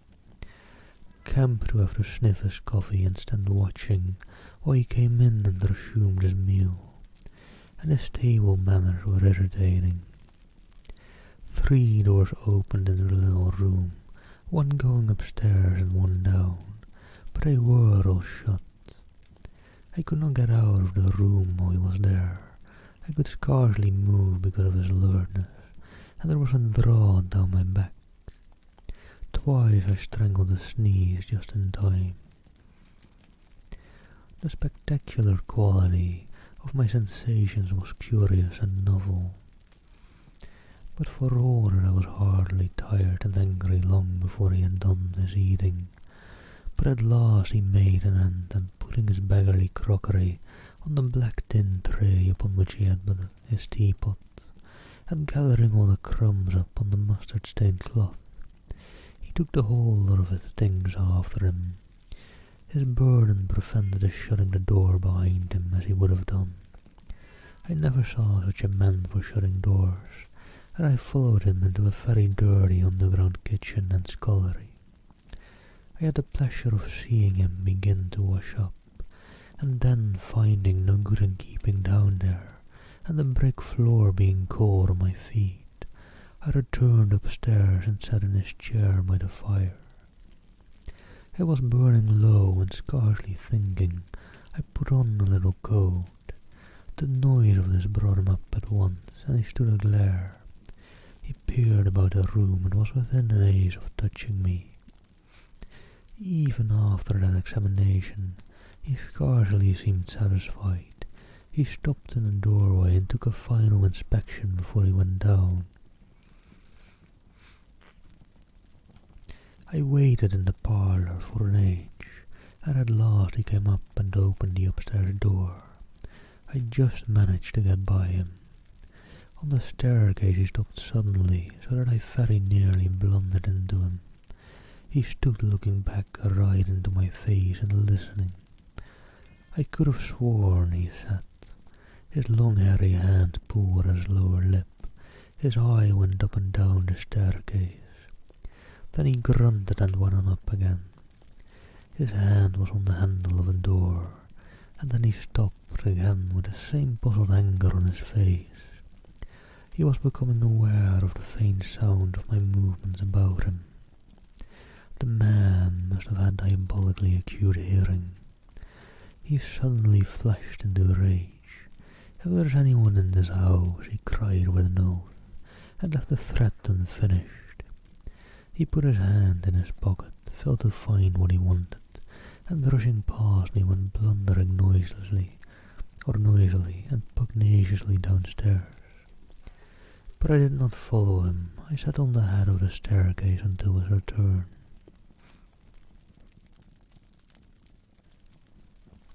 Presently he came up again, still muttering. He opened the door of the room, and before I could enter, slammed it in my face. I resolved to explore the house and spend some time in doing so, as noiselessly as possible. The house was very old and tumbled down, damp so that the paper in the attics were peeling from the walls, and the rat infested. Some of the door handles were stiff, and I was afraid to turn them. Several rooms I did inspect were unfurnished, and others were littered with theatrical lumber, bought second hand. I judged from its appearance. In one room next to it I found a lot of old clothes. I began routing among these, and in my eagerness I forgot again the evident sharpness of his ears. I heard a stealthy footstep, and looking up just in time, saw him peering in at a tumbled heap and holding an old-fashioned revolver in his hand. I stood perfectly still while he stared about, open-mouthed and suspicious. "It must have been her," he said slowly. "Damn her." He shut the door quietly, and immediately I heard the key turn in the lock. Then his footsteps retreated. I realized abruptly that I was locked in. For a minute I did not know what to do. I walked from door to window and back and stood perplexed. A gust of anger came upon me, but I decided to inspect the clothes before I did anything further, and my first attempt brought down a pile from an upper shelf. This brought him back, more sinister than ever. That time he actually touched me, jumped back with amazement, and stood astonished in the middle of the room. Presently he calmed a little. "Rats," he said in an undertone, fingers on his lips. He was evidently a little scared. I edged quietly out of the room, but for the plank creaked. Then the infernal little brute started going all over the house, revolver in hand, and looking door after door, and pocketing the keys. When I realized what he was up to, I had a fit of rage. I could hardly control myself sufficiently to watch my opportunity. By this time I knew he was alone in the house, and so I made no more ado, but knocked him on the head. "You knocked him on the head?" exclaimed Kemp. "Yes, stunned him. As he was going downstairs, hit him from behind with a stool that stood on the landing. He went downstairs like a bag of old boots. But, I say, the common conventions of humanity are all very well for common people, but the point was, Kemp, that I had to get out of that house in a disguise without his seeing me. I couldn't think of any other way of doing it, and then I gagged him with a Louis Quatorze vest and tied him up in a sheet.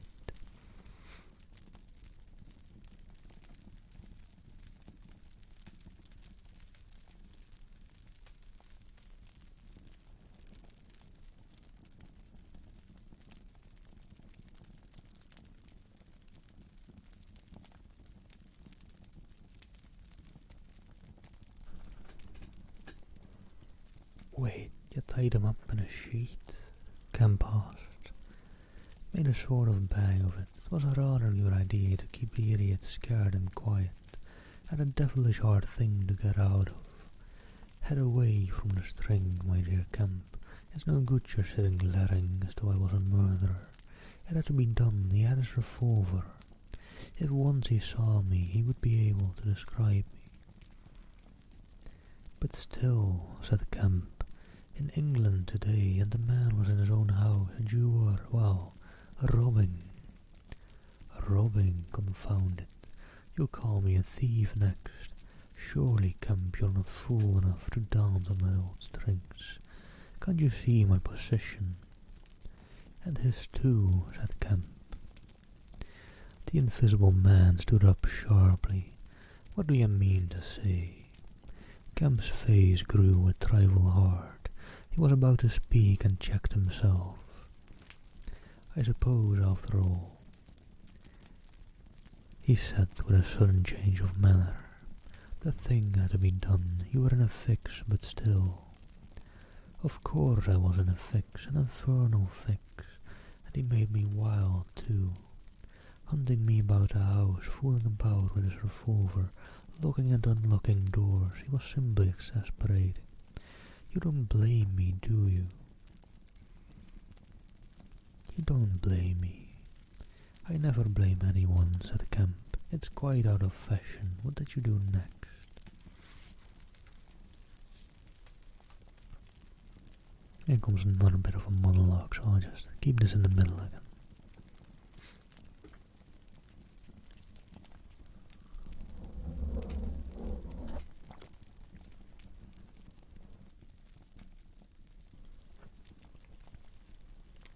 Griffin continued his story. "I was hungry. Downstairs I found a loaf and some rank cheese, more than sufficient to satisfy my hunger. I took some brandy and water, and then went up past my impromptu bag. He was lying quite still, to the room containing the old clothes.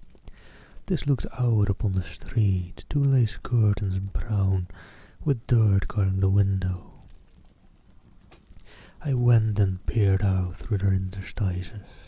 Outside the day was bright by contrast, with the brown shadows of the dismal house in which I found myself dazzlingly bright.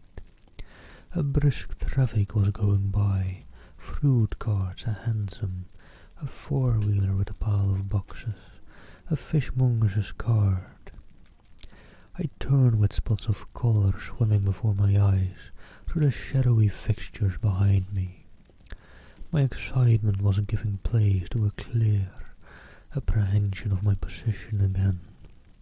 The room was full of a faint scent of benzoline, used, I suppose, in cleaning the garments. I began the systematic search of the place. I should judge the hunchback had been alone in the house for some time. He was a curious person. Everything that could possibly be of service to me I collected in the closed storeroom, and then I made a deliberate selection.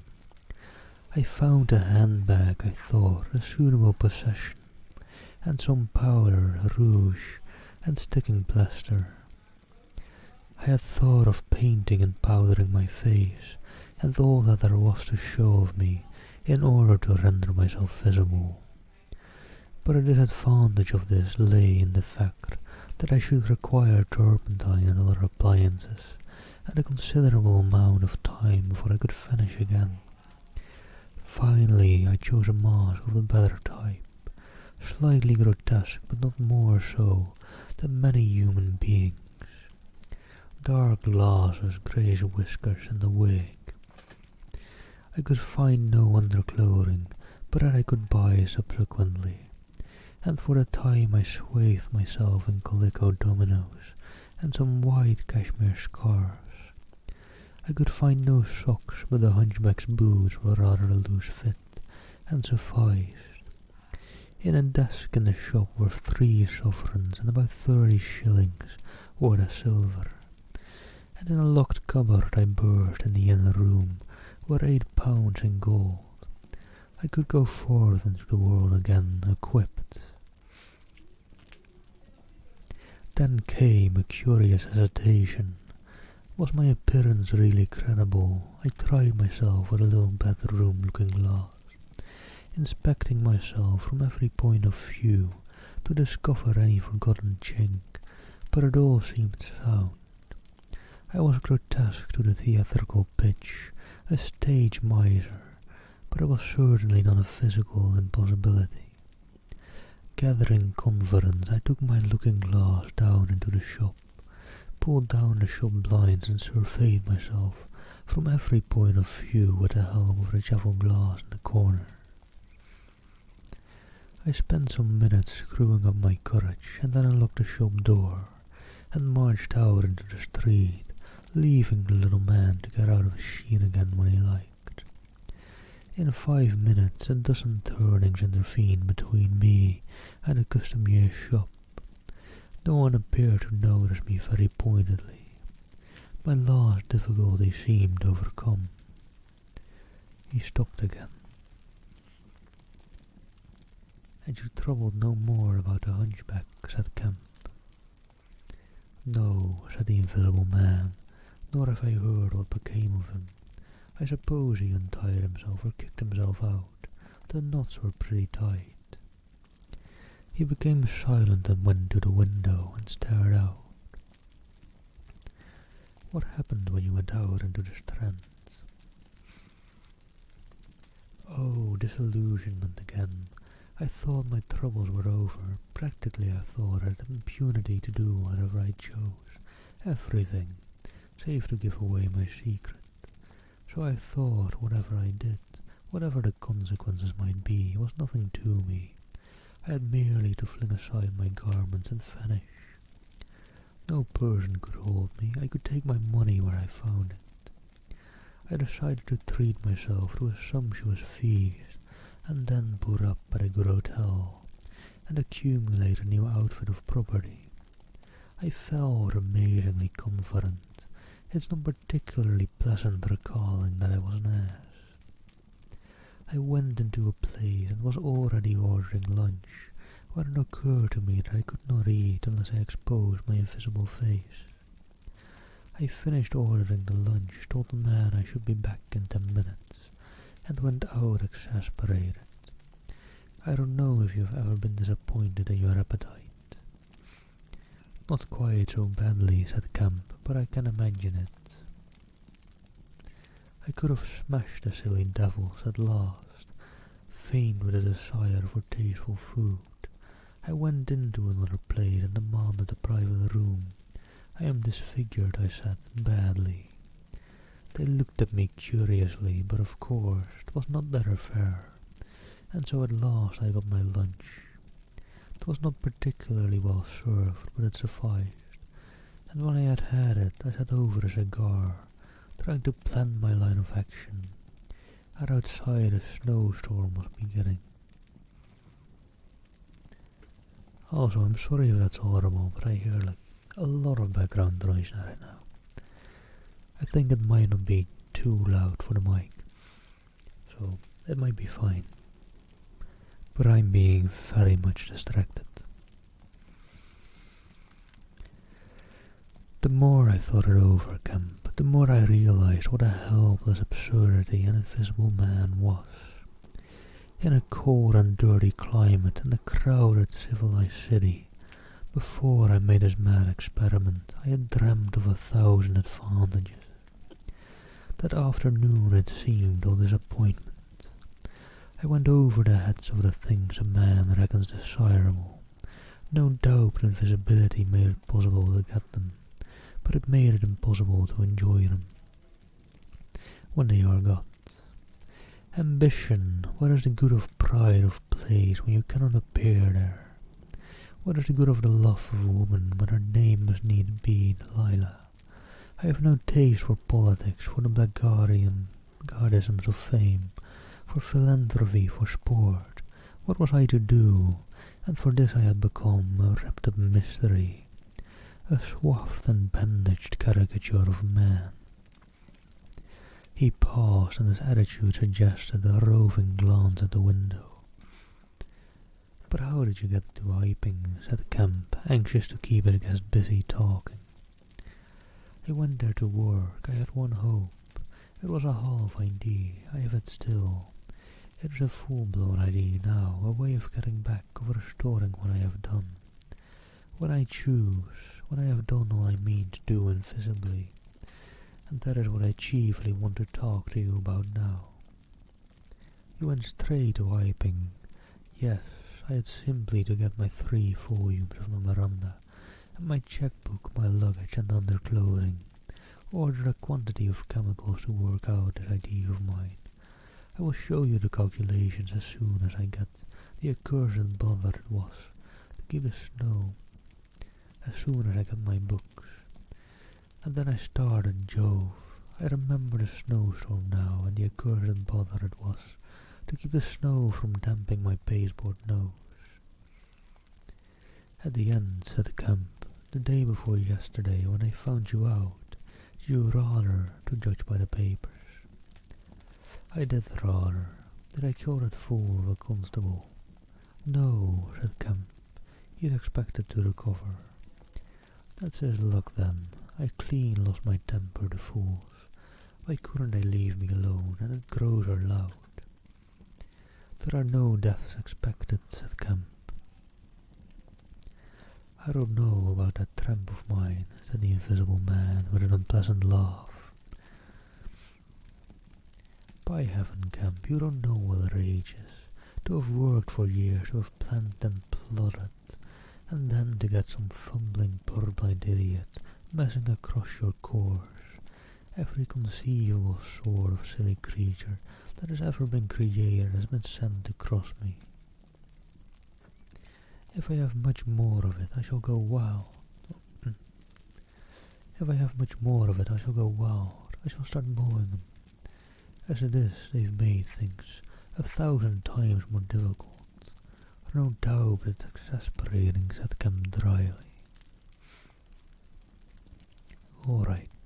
Quick breather between chapters. I think we're getting to the end of Griffin monologuing at least.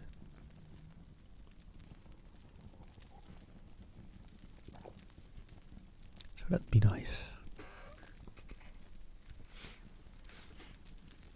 Back to the story at hand. Chapter 24. The plan that failed.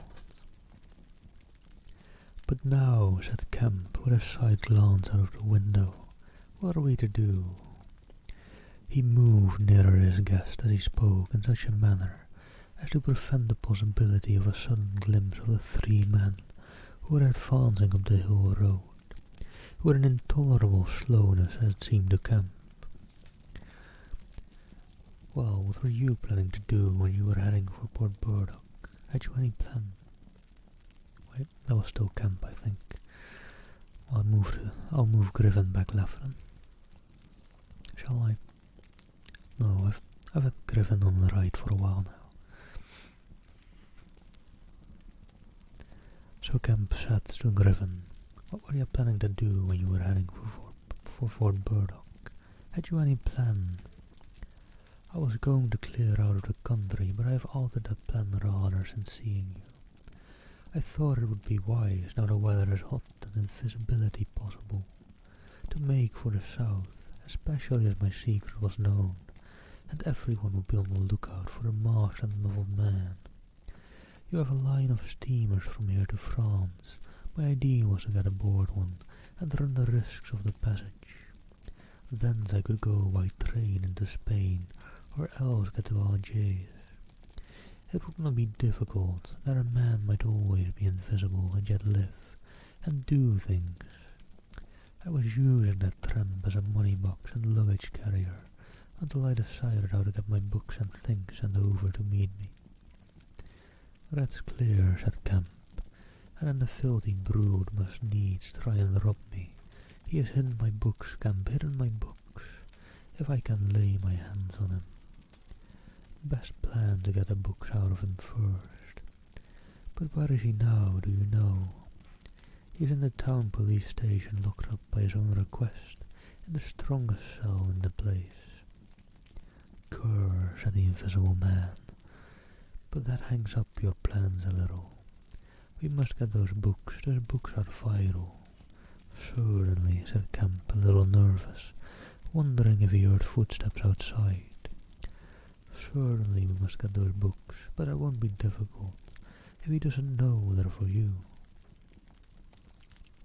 "No," said the invisible man, and thought.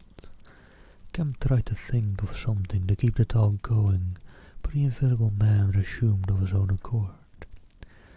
"Plundering into your house, Kemp," he said, "changed all my plans, for you are a man that can understand, in spite of all that has happened, in spite of this publicity, of the loss of my books, of what I have suffered, there still remain great possibilities, huge possibilities."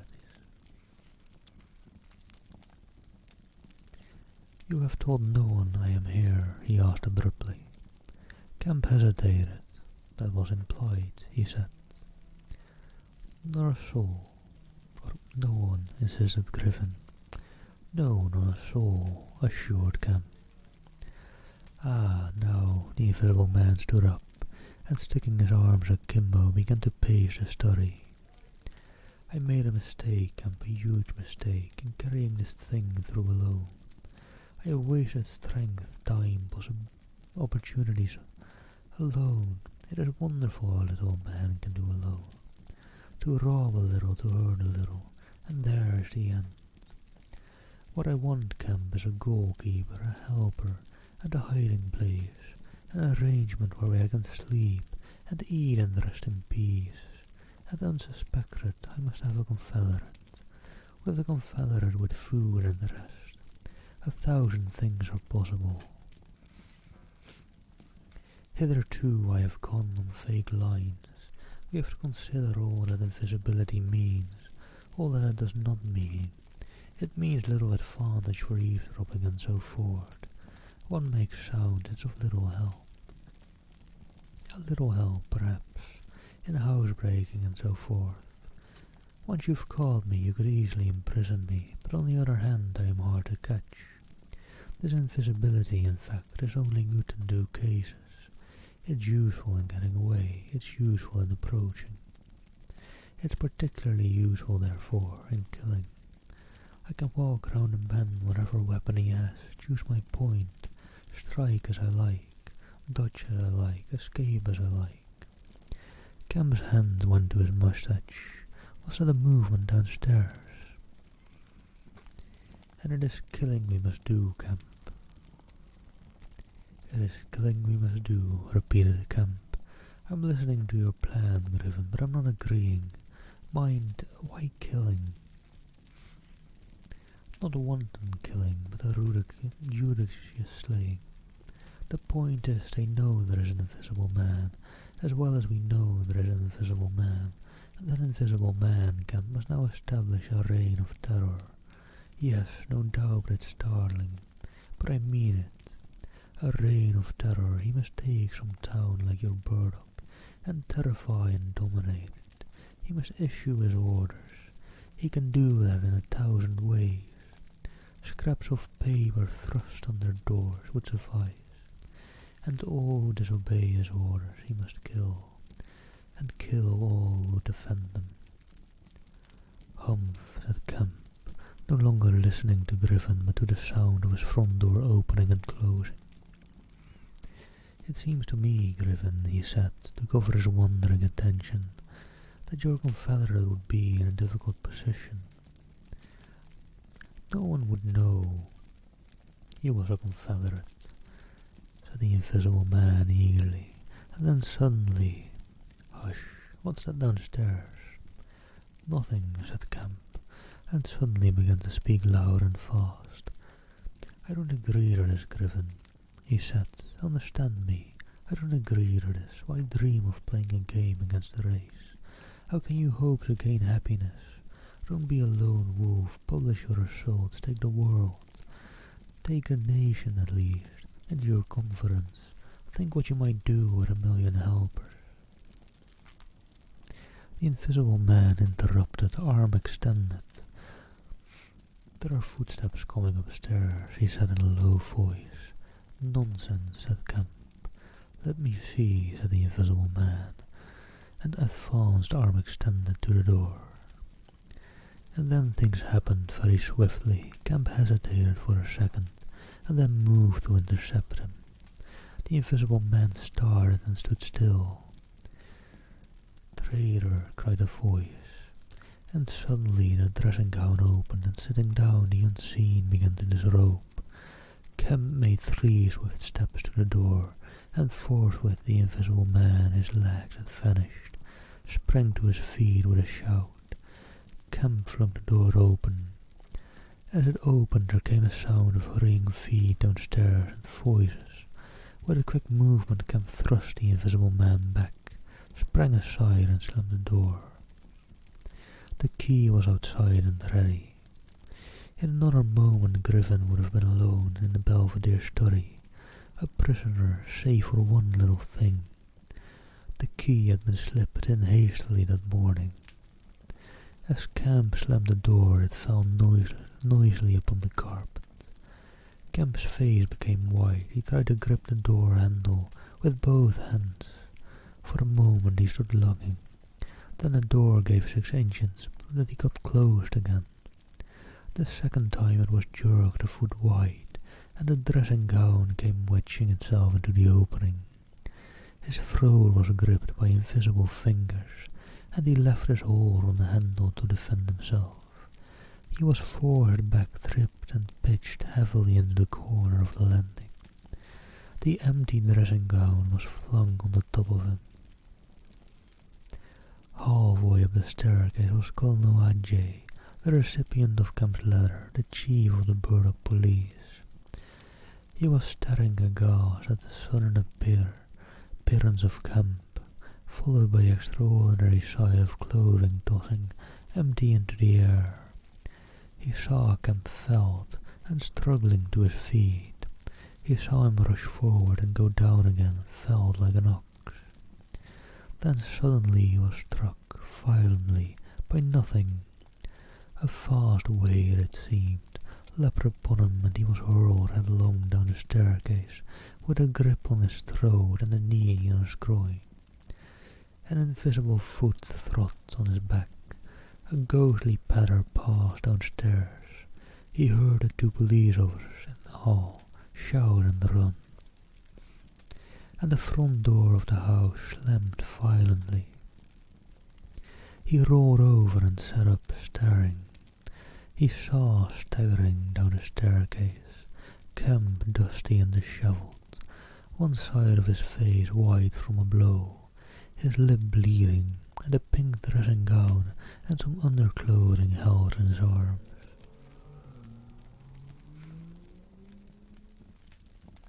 My God, cried Kemp, the game's up, he's gone.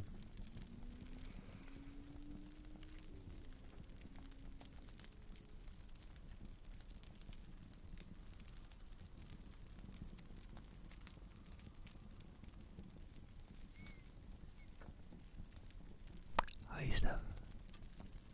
Steph does have a headset on, so you may hear me.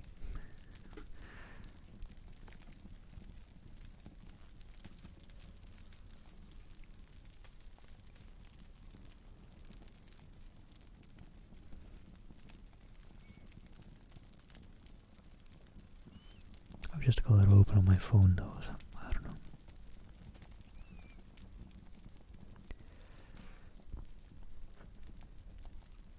And also, there we go, back to the suspenseful writing that H.G. Wells is good at. Was kind of starting to miss that with all the backstory he was going into. Very interesting, but after all the suspenseful writing of the earlier chapters, it got to be a bit of a bore how dragged out he went into the detailed backstory.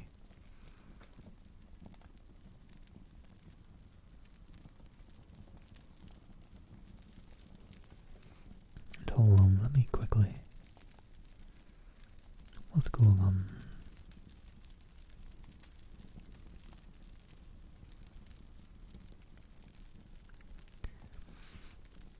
Well, alright.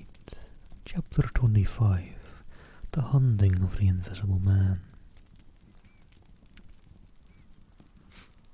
It doesn't sound great.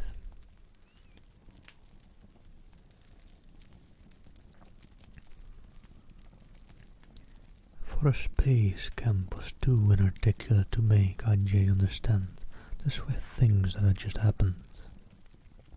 I stood on the landing, Camp speaking swiftly, the grotesque swathings of Griffin still on his arm, but presently Ajay began to grasp something of the situation.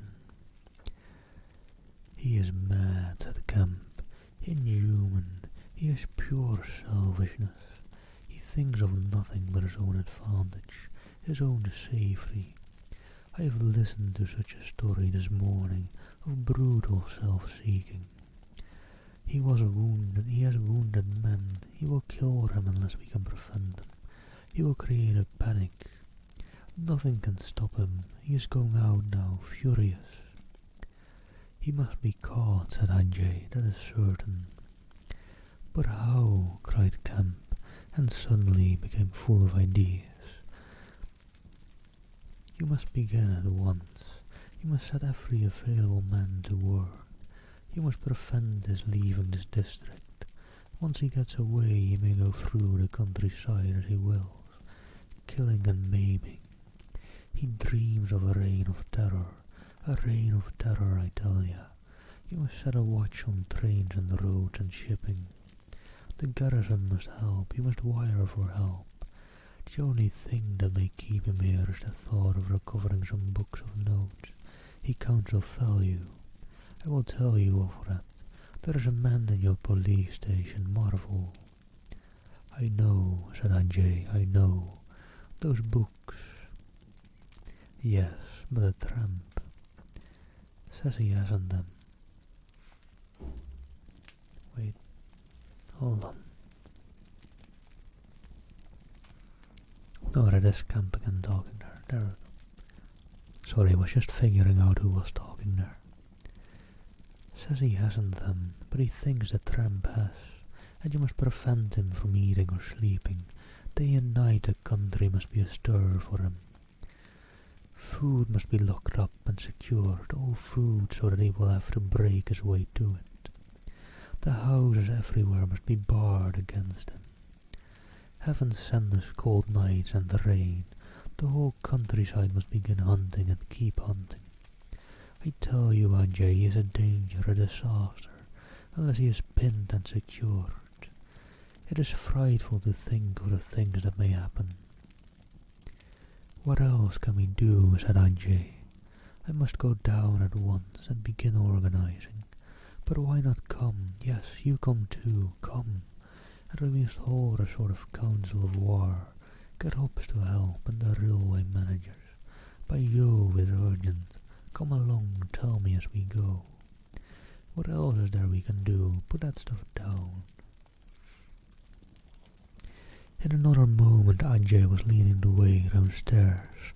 They found the front door open and the policeman standing outside, staring at empty air. He's got away, sir, said one. That's all right, we must go to the central station at once, said Anjay. One of you go on down and get a cab to come up and meet us, quickly. And now, Kemp, what else? Dogs, said Kemp. Dogs, get dogs, they don't see him, but I wind him. Get dogs. Good, said Anjay. It's not generally known, but the prison officials over at Hallstatt know a man with bloodhounds. Dogs, what else? Bear in mind, said Kemp, his food shows after eating, his food shows that it was assimilated, so that he has to hide after eating. You must keep on beating every thicket, every quiet corner, and put all weapons, all implements that might be weapons away. He can't carry such things for long, and what he can snatch up and strike men with must be hidden away. Good again, said Anjay. We shall have him yet. And on the road, said Kemp, and hesitated. Yes, said Anjay. Powdered glass, said Kemp. It's cruel, I know, but think of what he may do. Anjay drew the air in sharply between his teeth. It's unsportsmanlike, I don't know, but I'll have powdered glass already if he goes too far. The man's become inhuman, I tell you, said Kemp. I am sure he will establish a reign of terror so soon as he has got over the emotions of the escape, as I am sure I am talking to you. Our only chance is to be ahead. He has cut himself off from his kind, his blood be upon his own head. Okay, that chapter was pretty short at least. Let me catch my breath again though for a sec, and just my chip. There we go.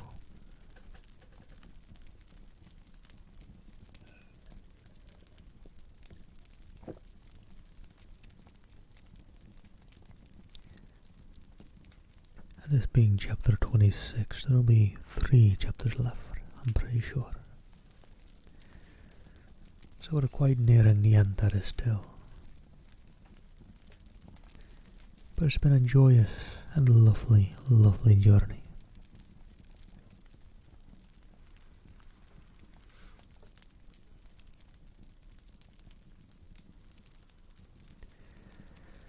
Chapter 26, The Wickstein Murder.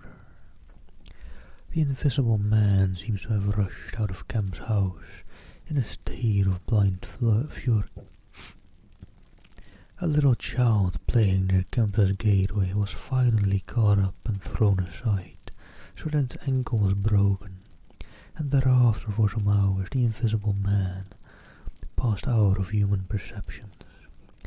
No one knows where he went nor what he did, but one can imagine him hurrying through the hot June forenoon, up the hill and onto the open downland behind Port Burdock, raging and despairing at his intolerable fate, and sheltering at last, heated and weary, amid the thickets of Intundian, to piece together again his shattered schemes against his species.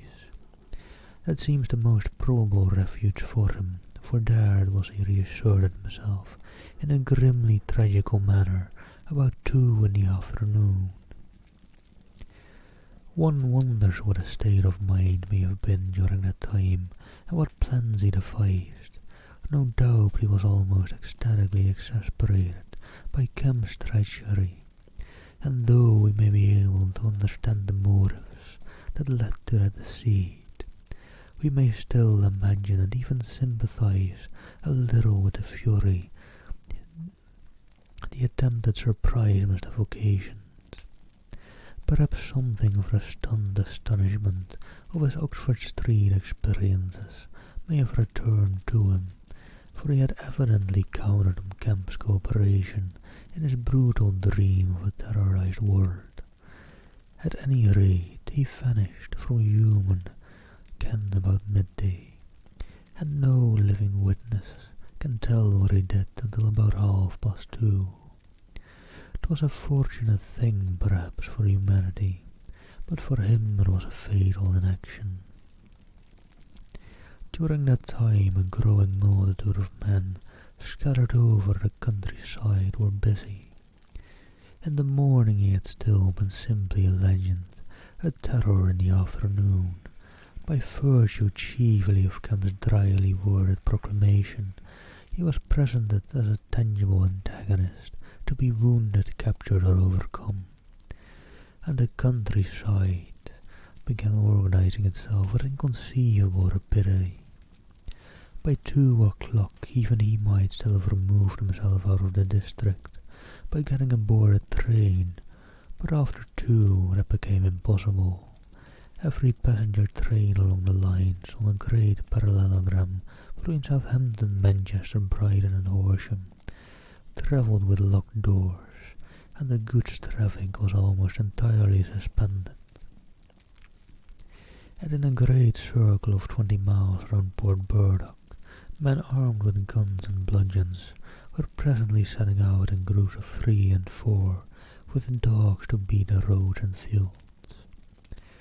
Mounted policemen rode along the country lanes, stopping at every cottage and warning the people to lock up their houses and keep indoors unless they were armed, and all at elementary schools had broken up by 3 o'clock, and the children, scared and keeping together in groups, were hurrying home. Kemp's proclamation, signed indeed by Anjay, was posted over almost the whole district by 4 or 5 o'clock in the afternoon. It gave briefly but clearly all the conditions of the struggle, the necessity of keeping the Invisible Man from food and sleep, the necessity for incessant watchfulness, and for a prompt attention to any evidence of his movements. And so swift and decided was the action of the authorities, so prompt and universal was the belief in a strange being, that before nightfall an area of several hundred square miles was in a stringent state of siege, and before nightfall too a thrill of horror went through the whole watching nervous countryside, going from whispering mouth to mouth, swift and certain over the length and breadth of the country, past the story of the murder of Mr Wickstein. If our supposition that the Invisible Man's refuge was the Hintondian thickets, then we must suppose that in the early afternoon he sallied out again, bent upon some project that involved the use of a weapon. We cannot know what the project was, but the evidence that he had the iron rod in hand before he met Wickstein is to me at least overwhelming. Of course we can know nothing of the details of that encounter. It occurred on the edge of a gravel pit, not 200 yards from Lord Burdock's gate. Everything points to a desperate struggle, the trampled ground, the numerous wounds Mr Wickstein received, his splintered walking stick. But why the attack was made, save in a murderous frenzy, it is impossible to imagine. Indeed, the theory of madness is almost unavoidable. Mr Wickstein was a man of 45 or 46, steward to Lord Burdock, or of inoffensive habits and appearance, the very last person in the world to provoke such a terrible antagonist. Against him, it would seem, the Invisible Man used an iron rod and dragged from a broken piece of fence. He stopped this quiet man going quietly home to his midday meal, attacked him, beat down his feeble defences, broke his arm, felled him, and smashed his head to a jelly. And hello, Swamgoth, thank you for the follow, hope you're well.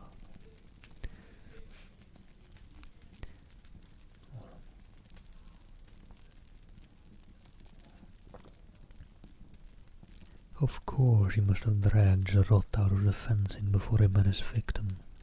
He must have been carrying it ready in hand. Only 2 details beyond what has already been stated seem to bear on the matter. One is the circumstance that the gravel pit was not in Mr. Wickstein's direct path home, but nearly a couple of 100 yards out of his way. The other is the assertion of a little girl to the effect that, going to her afternoon school, she saw the murdered man trotting in a peculiar manner across a field towards the gravel pit. Her pantomime of his action suggests a man pursuing something on the ground before him, and striking at it ever and again with his walking stick. She was the last person to see him alive. He passed out of her sight to his death, the struggle being hidden from her only by a clump of beech trees and a slight depression in the ground. Now this, to the present writer's mind at least, lifts the murder out of the realm of the absolute wanton. We may imagine that Griffin had taken the rod as a weapon indeed, but without any deliberate intention of using it in murder. Wickstein may then have come by and noticed his rod inexplicably moving through the air, without any thought of the invisible man. For Port Burdock is 10 miles away. He may have pursued it. It is quite conceivable that he may not have even heard of the invisible man. One can then imagine the invisible man making off quietly in order to avoid discovering his presence in the neighborhood, and Wickstein excited and curious, pursuing this unaccountable locomotive object, finally striking at it. No doubt the invisible man could easily have distanced his middle-aged pursuer under ordinary circumstances, but the position in which Wickstein's body was found suggests that he had the ill luck to drive his quarry into a corner between a drift of stinging nettles and the gravel pit. To those who appreciate the extraordinary irascibility of the invisible man, the rest of the encounter will be easy to imagine. But this is pure hypothesis. The only undeniable facts for stories of children are often unreliable. Our discovery of Wickstein's body, done to death, and of the blood-stained iron rod flung among the nettles. The abandonment of the rod by Griffin suggested in the emotional excitement of the affair the purpose for which he took, if he had a purpose, was abandoned. He was certainly an intensely egotistical and unfeeling man. But the sight of his victim, his first victim, bloody and pitiful at his feet, may have released some long-pent fountain of remorse which for a time may have flooded whatever scheme of action he had contrived. After the murder of Mr. Wickstein, he would seem to have struck across the country towards the downlands. There is a story of a voice heard about sunset by a couple of men in a field near Foreign Bottom. It was wailing and laughing, sobbing and groaning, and ever and again it shouted. It must have been queer hearing. It drove up across the middle of a clover field and died away towards the hill. That afternoon the invisible man must have learned something of the rapid use Camp had made of his conferences. He must have found houses locked and secured. He may have loitered about the railway stations and prowled about inns, and no doubt he read the proclamations and realized something of the nature of the campaign against him. And as the evening advanced, the fields became dotted here and there with groups of 3 or 4 men, and noisy with the yelping of dogs.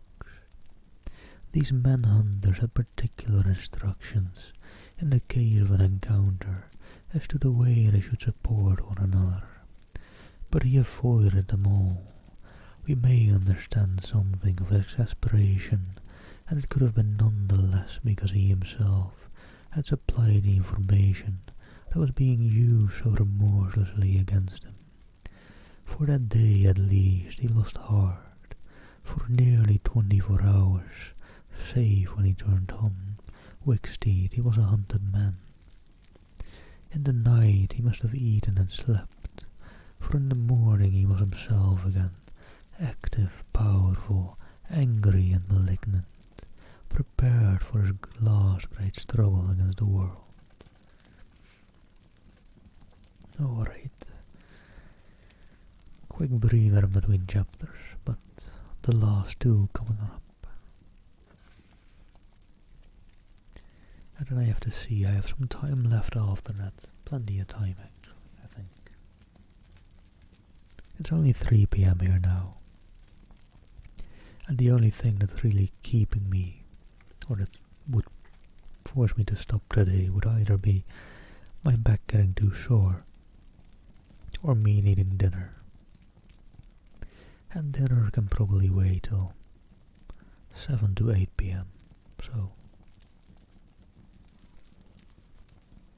I've actually got a good couple of hours left, probably.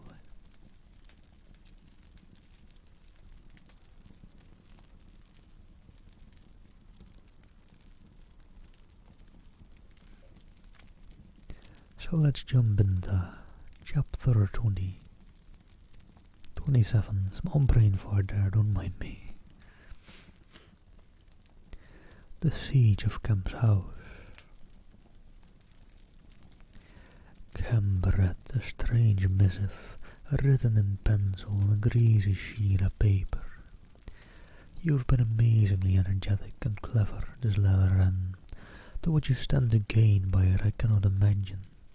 You are against me, for a whole day you have chased me. You have tried to rob me of a night's rest, but I have had food in spite of you, I have slept in spite of you, and the game is only beginning. The game is only beginning, there is nothing for it but to start the terror. This announces the first day of the terror. Port Burdock is no longer under the Queen, tell your Colonel of Police, and the rest of them. It is under me, the terror. This is day 1 of year 1 of the new epoch, the epoch of the Invisible Man. I am Invisible Man the first. To begin with a rule will be easy. The first day there will be one execution for the sake of example. A man named Kemp. Death stares for him today. He may lock himself away, hide himself away. Get guards about him. Put on armor if he likes.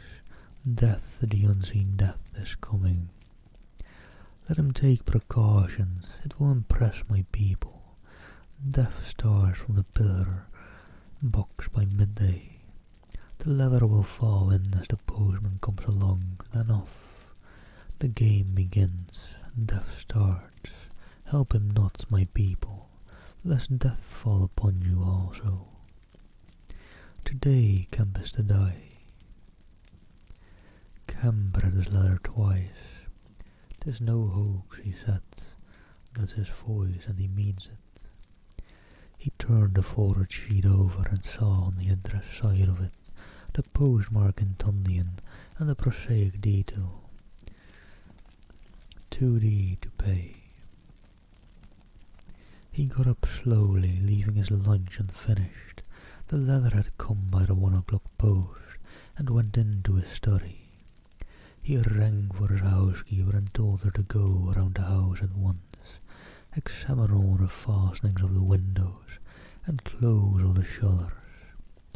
He closed the shutter of his study himself. From a locked drawer in his bedroom, he took a little revolver, examined it carefully, and put it into the pocket of his lounge jacket. He wrote a number of brief notes, one to Colonel Ajay, gave them to a servant to take, with explicit instructions as to her way of leaving the house. "There is no danger," he said, and added a mental reservation to you. He remained meditative for a space after doing this, and then returned to his cooling lunch.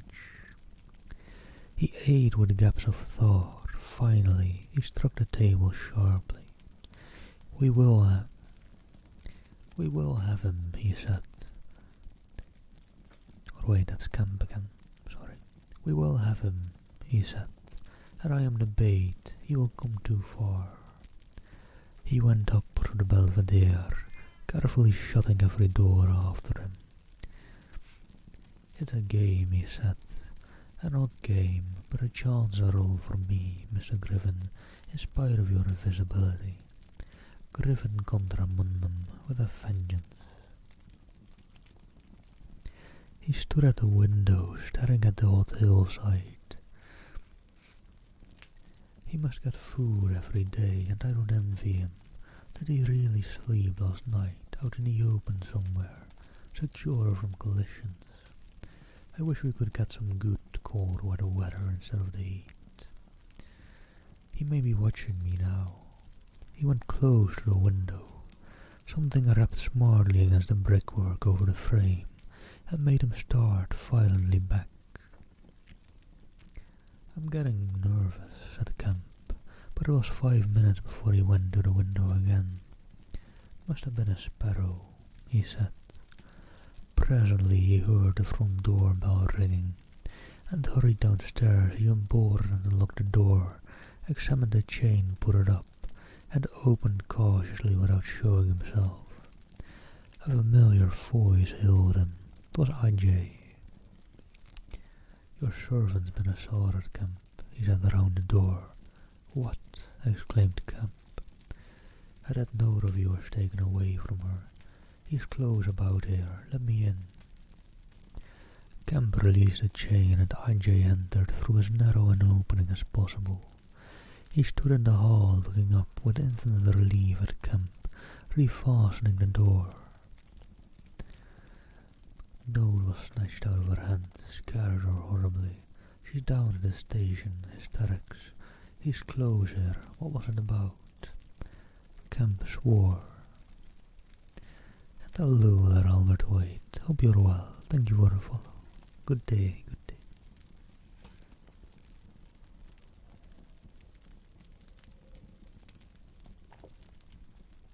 What a fool I was, said Kemp. I might have known. It's not an hour's walk from Dunedin already. What's up? Said I.J. Look here, said Kemp, and led the way into his study. He handed I.J. the Invisible Man's letter. I.J. read it and whistled softly. And you, said I.J. Proposed a trap. Like a fool, said Kemp, and sent my proposal out by a maid to him. I.J. followed Kemp's profanity. He'll clear out, said I.J. Not he, said Kemp. A resounding smash of glass came from upstairs. I.J. had a silvery glimpse of a little revolver, half out of Kemp's pocket.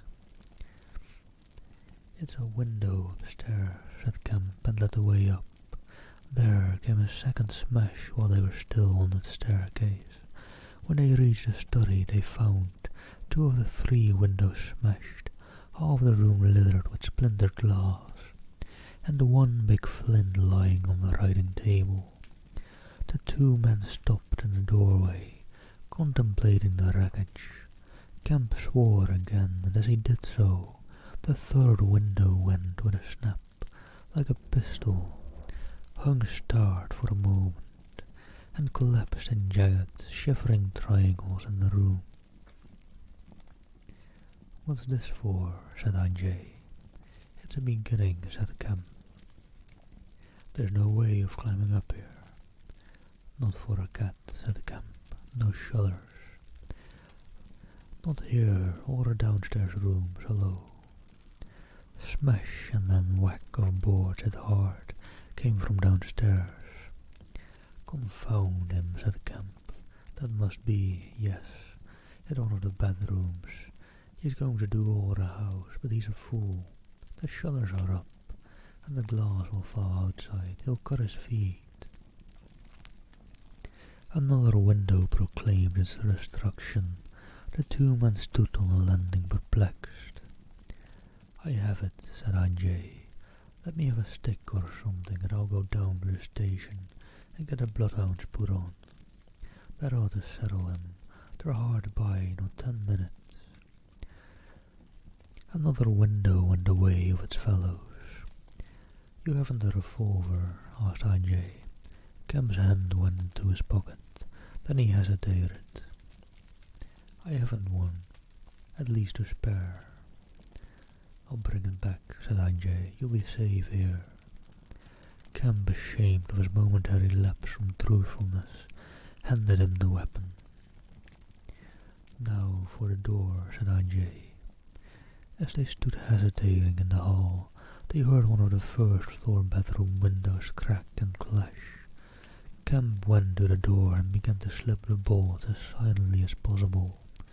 His face was a little paler than usual. "You must step straight out," said Kemp. In another moment I.J. was on the doorstep, and the bolts were dropping back into the staples. He hesitated for a moment, feeling more comfortable with his back against the door. Then he marched upright and square down the steps. He crossed the lawn and approached the gate. A little breeze seemed to ripple over the grass. Something moved near him. "Stop a bit," said a voice, and I.J. stopped dead and his hand tightened on the revolver. "Well," said I.J., white and grim and every nerve tense. "Oblige me by going back to the house," said a voice as tense and grim as I.J.'s. "Sorry," said I.J. a little hoarsely, and moistened his lips with his tongue. The voice was on his left front, he thought. Suppose he were to take his luck with a shot. "What are you going for?" said the voice. And there was a quick moment of the two, and a flash of sunlight from the open lip of I.J.'s pocket. "And hello, J.D. Thank you for the follow." That is actually an alt made by yourself, right? Or is it made by someone else? I don't recall.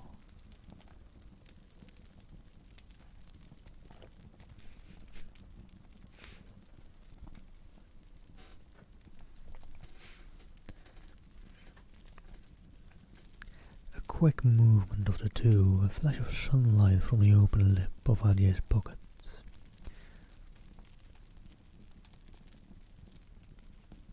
I.J. desisted and thought. "Where I go," he said slowly, "is my own business." The words were still on his lips, when an arm came around his neck. His back felt a knee, and he was sprawling backward. He drew clumsily and fired absurdly, and in another moment he was struck in the mouth, and the revolver wrested from his grip. He made a faint clutch at a slippery limb, tried to struggle up and fell back. "Damn," said I.J. The voice laughed. "I'd kill you now if it wasn't the waste of a bullet." It said he saw the revolver in mid-air, 6 feet off, covering him. "Well," said I.J. sitting up. "Get up," said the voice. I.J. stood up. "Attention," said the voice, and then fiercely, "Don't try any games. Remember, I can see your face if you can't see mine. You've got to go back to the house." "He won't let me in," said I.J. "That's a pity," said the invisible man. "I've got no quarrel with you." I.J. moistened his lips again. He glanced away from the barrel of the revolver and saw the sea far off every blue and dark under the midday sun, the smooth green down, the white cliff overhead, and the multitudinous town, and suddenly he knew that life was very sweet. His eyes came back to this little metal thing hanging between heaven and earth, 6 yards away. "What am I to do?" he said suddenly. "And hello there, Kiki, how do you do?"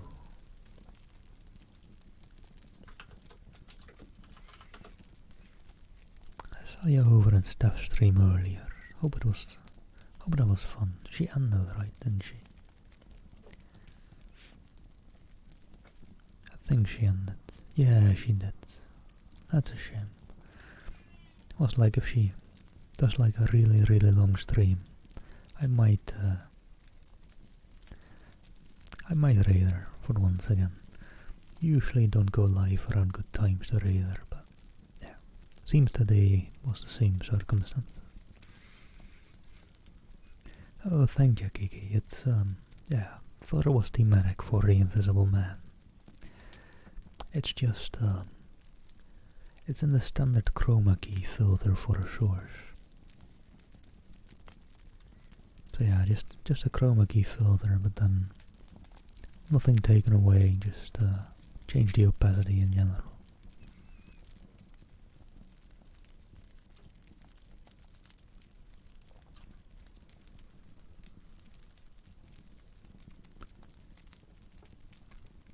But well, what am I to do? Ajay said at the last of the Invisible Man. What am I to do? Asked the Invisible Man. You will get help, but the only thing is for you to go back. I will try. If he lets me in, you will promise not to rush the door. I've got no quarrel with you, said the voice. Come better right upstairs, after letting Ajay out, and now crouching among the broken glass and peering cautiously over the edge of the study window sill, he saw Ajay stand parleying with the unseen. Why doesn't he fire? Whispered Kemp to himself. Then the revolver moved a little, and the glint of the sunlight flashed in Kemp's eyes. He shaded his eyes and tried to see the source of the blinding beam. Surely, he said, Ajay has given up the revolver. Promise not to rush the door, Ajay was saying. Don't push a winning game too far. Give a man a chance. You go back to the house, I tell you flatly. I will not promise anything. Ajay's decision seemed suddenly made. He turned towards the house, walking slowly with his hands behind him. Kemp watched him puzzled. The revolver vanished, flashed again into sight, vanished again, and became evident on a closer scrutiny, as a little dark object following Ajay. Then things happened very quickly. Ajay leapt backwards, swung round, clutched at this little object, missed it, threw up his hands, and fell forward on his face, leaving a little puff of blue in the air. Kemp did not hear the sound of the shot. Ajay writhed, raised himself on one arm, fell forward and lay still. For a space Kemp remained staring at the quiet carelessness of Ajay's attitude. The afternoon was very hot and still. Nothing seemed stirring in all the world, save a couple of yellow butterflies chasing each other through the shrubbery between the house and the road gate. Ajay lay on the lawn near the gate. The blinds of all the villas down the hill road were drawn, but in one little green house was a white figure, apparently an old man asleep. Kemp scrutinized the surroundings of the house for a glimpse of the revolver, but it had vanished. His eyes came back to Ajay. The game was opening well. Then came a ringing and knocking at the front door that grew at last tumultuous, but pursuant to Kemp's instructions, the servants had locked themselves into their rooms. This was followed by a silence. Kemp sat listening and then began peering cautiously out of the 3 windows, one after another. He went to the staircase head and stood listening uneasily. He armed himself with his bedroom poker and went to examine the interior fastenings of the ground floor windows again. Everything was safe and quiet. He returned to the belvedere. Ajay lay motionless over the edge of the gravel, just as he had fallen. Coming along the road by the villas were the housemaid and 2 policemen. Everything was deadly still. The 3 people seemed very slow in approaching. He wondered what his antagonist was doing. He started. There was a smash from below.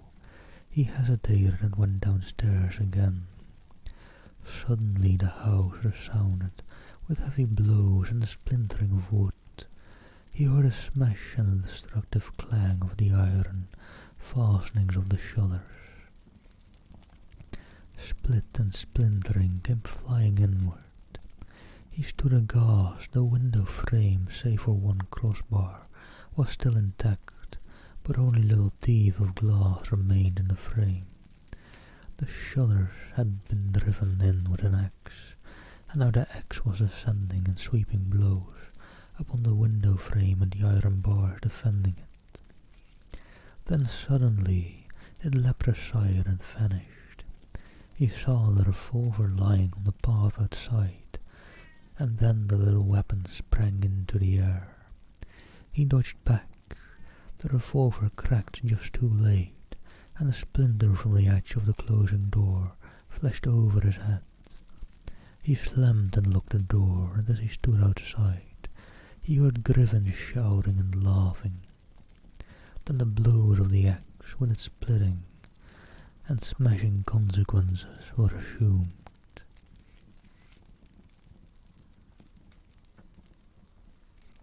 Kemp stood in the passage trying to think. In a moment the invisible man would be in the kitchen. This door would not keep him a moment, and then a ringing came at the front door again. It would be a policeman. He ran into the hall, put up the chain, and drew the bolts. He made the girl speak before he dropped the chain, and the three people blundered into the house in a heap, and Kemp slammed the door again. "Oh, nice, Kiki. Enjoy breakfast. Have a nice lurk."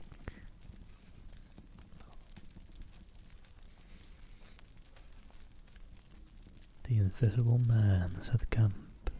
"He has a revolver with 2 shots left. He's killed Ajay, shot him anyhow.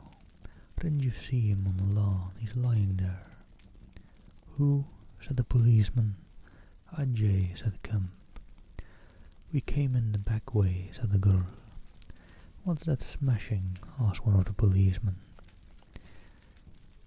"He's in the kitchen, or will be. He has found an axe," said Kemp.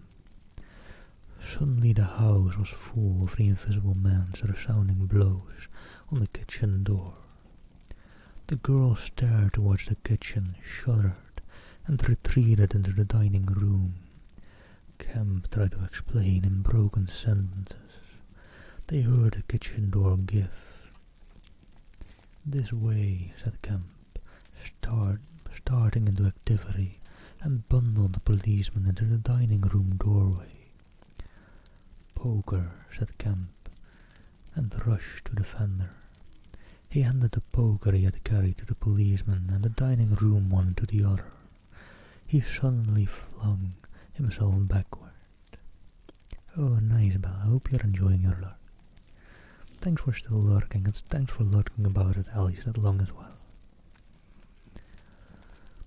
"Whoop," said one policeman, ducked and caught the axe on his poker. The pistol snapped its penultimate shot and ripped the valuable Sidney Cooper. The second policeman brought his poker down on the little weapon, as one might knock down a wasp, and send it rattling to the floor. At the first clash the girl screamed, stood screaming for a moment by the fireplace, and then ran to open the shutters, possibly with an idea of escaping by the shattered window. The axe receded into the passage and fell to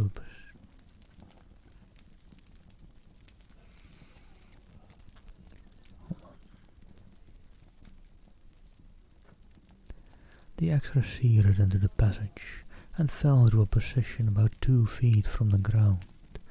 They could hear the invisible man breathing. "Stand away, you two," he said. "I want that man Kemp." "We want you," said the first policeman, making a quick step forward and wiping with his poker at the voice. The invisible man must have started back, and he blundered into the umbrella stand. Then, as the policeman staggered with a swing of the blow he had aimed, the invisible man countered with the axe. The helmet crumpled like paper, and the blow sent the man spinning to the floor at the head of the kitchen stairs, but a second policeman, aiming behind the axe with his poker, hit something soft that snapped. There was a sharp exclamation of pain, and then the axe fell to the ground. The policeman wiped again at the vacancy and did nothing. He put his foot on the axe and struck again. Then he stood the poker clubbed, listening intent for the slightest movement. He heard the dining room window open.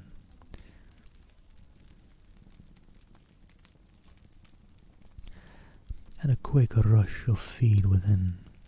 His companion rolled over and sat up, with the blood running down between his eye and ear. "Where is he?" asked the man on the floor. "Don't know, I've hit him. He's standing somewhere in the hall, unless he slipped past you. Dr. Kemp, sir." Pause. "Dr. Kemp," cried the policeman again. The second policeman began struggling to his feet. He stood up suddenly. The faint pad of bare feet on the kitchen stairs could be heard. "Yep," cried the first policeman, and incontinently flung his poker. It smashed a little gas bracket. He made as if he would pursue the invisible man downstairs. Then he thought better of it and stepped into the dining room. "Dr. Kemp," he began and stopped short. "Dr. Kemp's a hero," he said, as his companion looked over his shoulder. The dining room window was wide open, and neither housemaid nor Kemp was to be seen.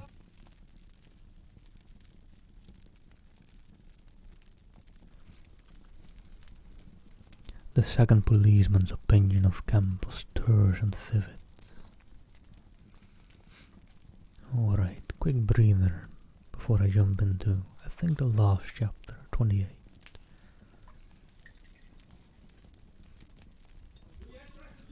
Oh, damn it.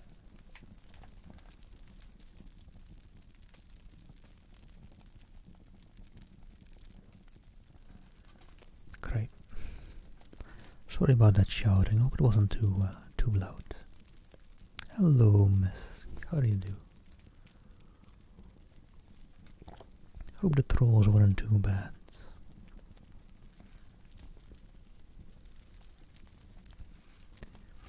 Let me see, just quickly get a look at this last chapter.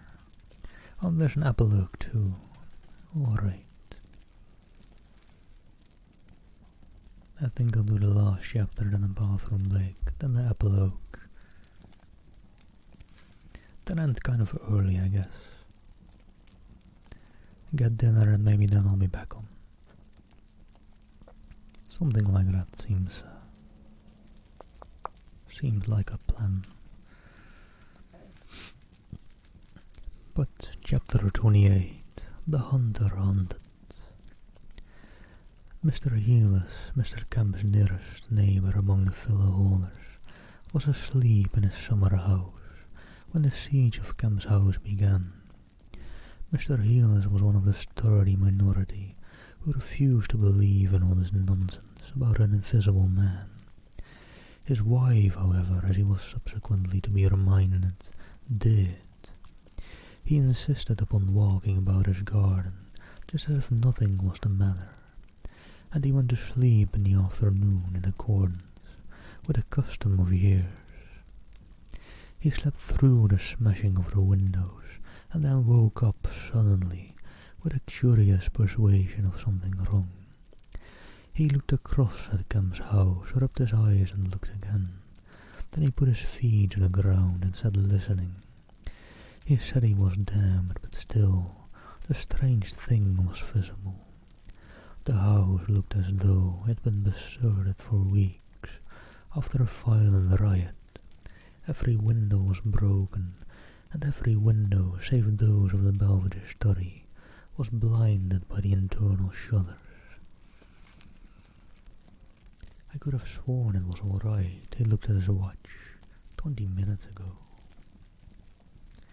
He became aware of a measured concussion and the clash of glass far away in the distance, and then, as he sat open-mouthed, came a still more wonderful thing.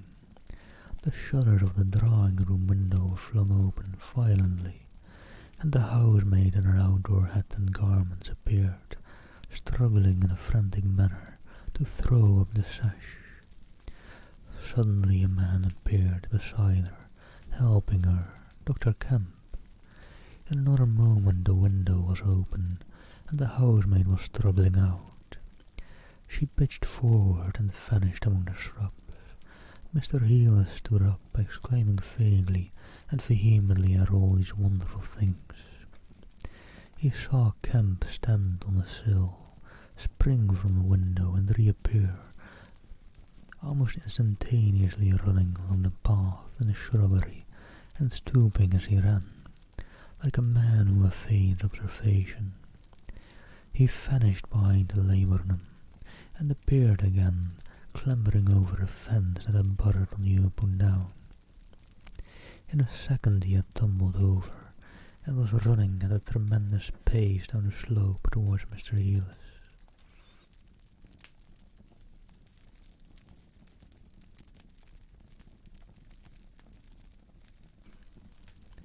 "Lord," cried Mr. Healy, struck with an idea. "It's that invisible man brood. It's right, after all." With Mr. Healy to think things like that was to act, and his cook watching him from the top window was amazed to see him come pelting towards the house at a good 9 miles an hour. There was a slamming of doors, a ringing of bells, and the voice of Mr. Healy bellowing like a bull. "Shut the doors, shut the windows, shut everything, the invisible man is coming." Instantly the house was full of screams and directions, and scurrying feet. He ran himself to shut the French windows that opened on the veranda. As he did so, Kemp's head and shoulders and knee appeared over the edge of the garden fence. In another moment Kemp had ploughed through the asparagus and was running across the tennis lawn to the house. "You can't come in," said Mr. Healy, shutting the bolts. "I'm very sorry if he's after you, but you can't come in." Kemp appeared with a face of terror close to the glass, rapping and then shaking frantically at the French window. Then, seeing his efforts were useless, he ran along the veranda, folded the end and went to hammer at the side door.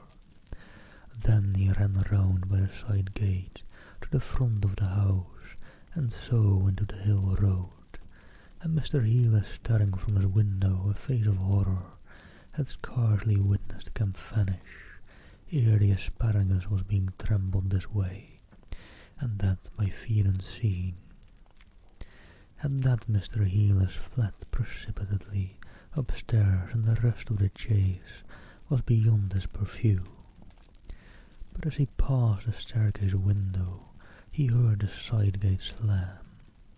Emerging into the hill road, Kemp naturally took the downward direction, and so it was he came to run in his own person, the very race he had watched with such a critical eye from the Belvedere study only 4 days ago. He ran it well for a man out of training, and though his face was white and wet, his wits were cool to the last.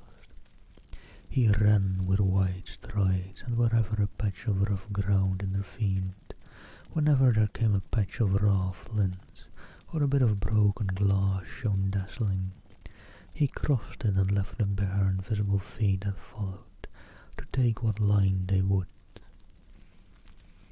For the first time in his life, Kemp discovered that the hill road was indescribably vast and desolate, and that the beginnings of the town far below the hill foot were strangely remote. Never had there been a slower or more painful method of progression than running. Or the gaunt fella sleeping in the afternoon sun looked locked and barred. No doubt they were locked and barred by his own orders, but at any rate they might have kept a lookout for an eventuality like this. The town was rising up now, the sea had dropped out of sight behind it, and people down below were stirring. A tram was just arriving at the hill foot. Beyond that was the police station, was that footsteps he heard behind him, spurred.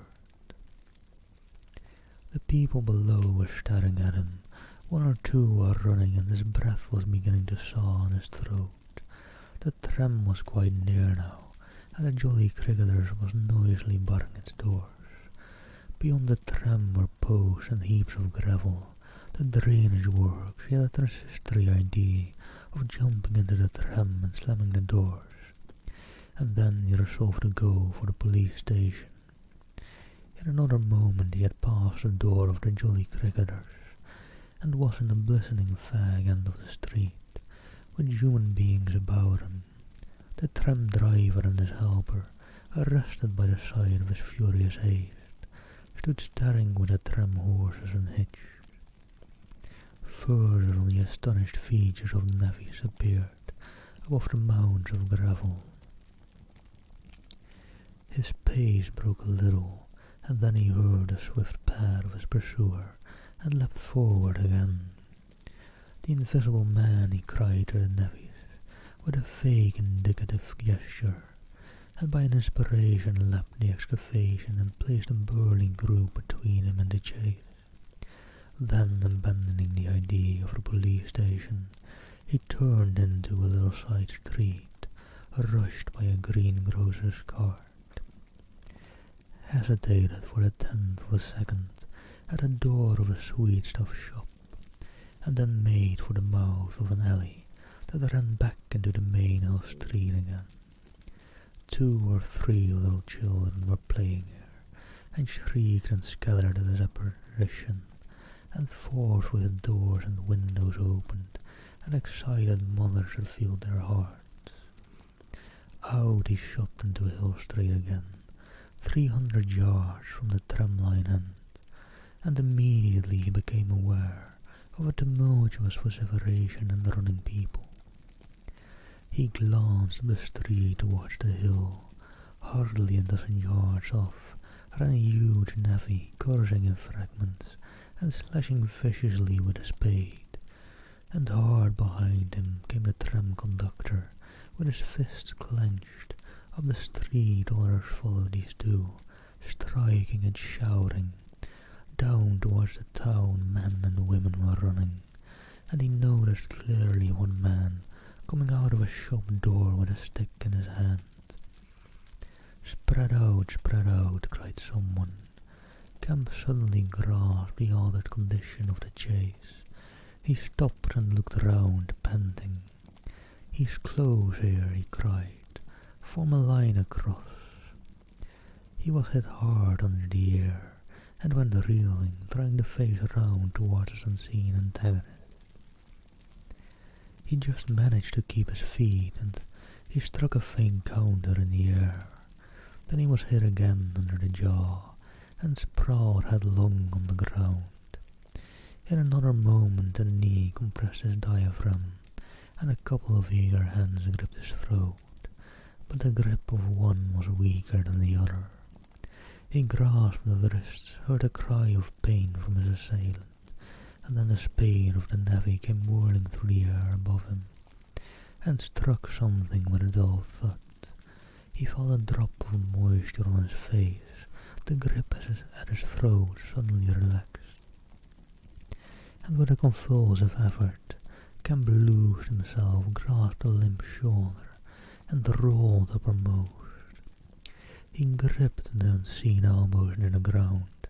"I've got him," screamed Kemp. "Help, help! Hold, he's down, hold his feet." In another second there was a simultaneous rush upon the struggle, and a stranger coming into the road suddenly might have thought an exceptionally savage game of rugby football was in progress. and there was no shouting after Kemp's cry, only a sound of blows and feet and heavy breathing. Then came a mighty effort.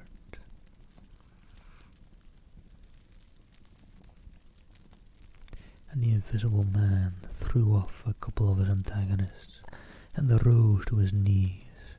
Kemp clung to him in front like a hound to a stag, and a dozen hands gripped, clutched, and tore at the unseen. The tram conductor suddenly got the neck and shoulders and looked him back.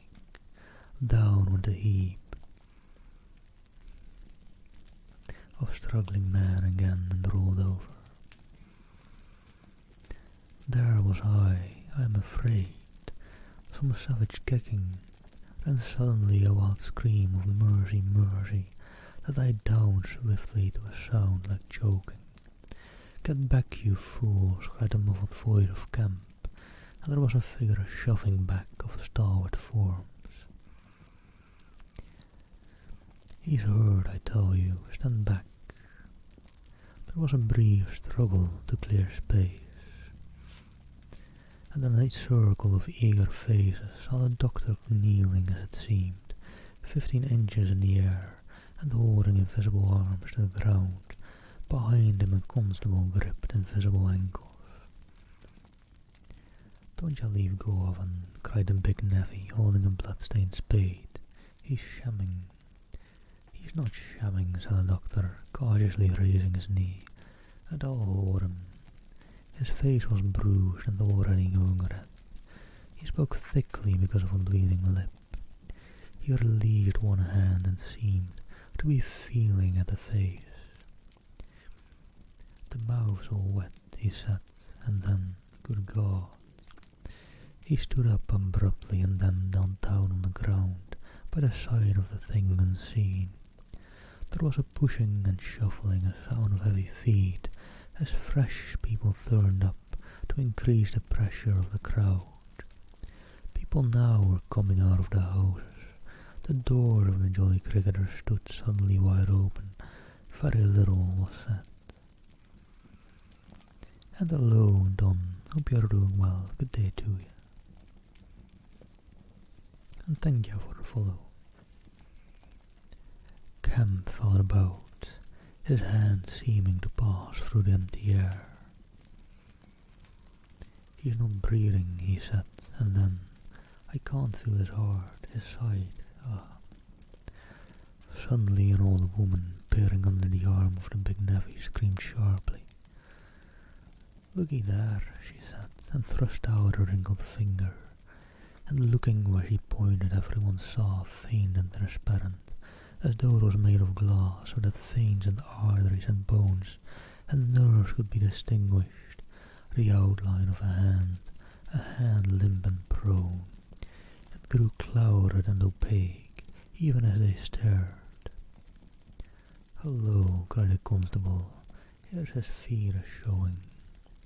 And so slowly beginning his hands and feet and creeping along his limbs through the vital centers of his body, that strange change continued. It was like the slow spreading of a poison. First came the little white nerves, a hazy grey sketch of a limb, then the glassy bones and intricate arteries, then the flesh and skin, first a faint voidness and then growing rapidly dense and opaque. Presently they could see his crushed chest and his shoulders, and the dim outline of his drawn and battered features. When at last the crowd made way for Kemp to stand erect, there lay naked and pitiful on the ground the bruised and broken body of a young man about 30. His hair and brow were white, not grey with age, but white, with the whiteness of albinism. And his eyes were like garnets, his hands were clenched, his eyes wide open, and his expression was one of anger and dismay. Cover his face, said a man, for God's sake cover that face. And 3 little children pushing forward through the crowd were suddenly twisted round and sent backing off again. Someone brought a sheet from the Jolly Cricketers, and having covered him, they carried him into that house. And there it was, on a shabby bed in a tawdry, ill-lighted bedroom, surrounded by a crowd of ignorant and excited people, broken and wounded, betrayed and unpitied, that Griffin, the first of all men to make himself invisible, Griffin, the most gifted physicist the world has ever seen, ended in infinite disaster his strange and terrible career. And alright, let me just jump straight on through and do the epilogue. And then I'll go grab dinner, I think, so I'll rate you on over or someplace else. And I don't know if I'll be back on after that, actually. I'll have to see. I want to stream, but on the other hand, it's mentally a bit difficult for me every now and then. But let me read through the epilogue. So ends the story of the strange and evil experiments of the Invisible Man. And if you would learn more of him, you must go to a little inn near Port Stowe and talk to the landlord. The sign at the inn is an empty board, save for a hat and boots, and the name is the title of the story. The landlord is a short and corpulent little man, with a nose of cylindrical proportions, wiry hair and sporadic erosions of visage.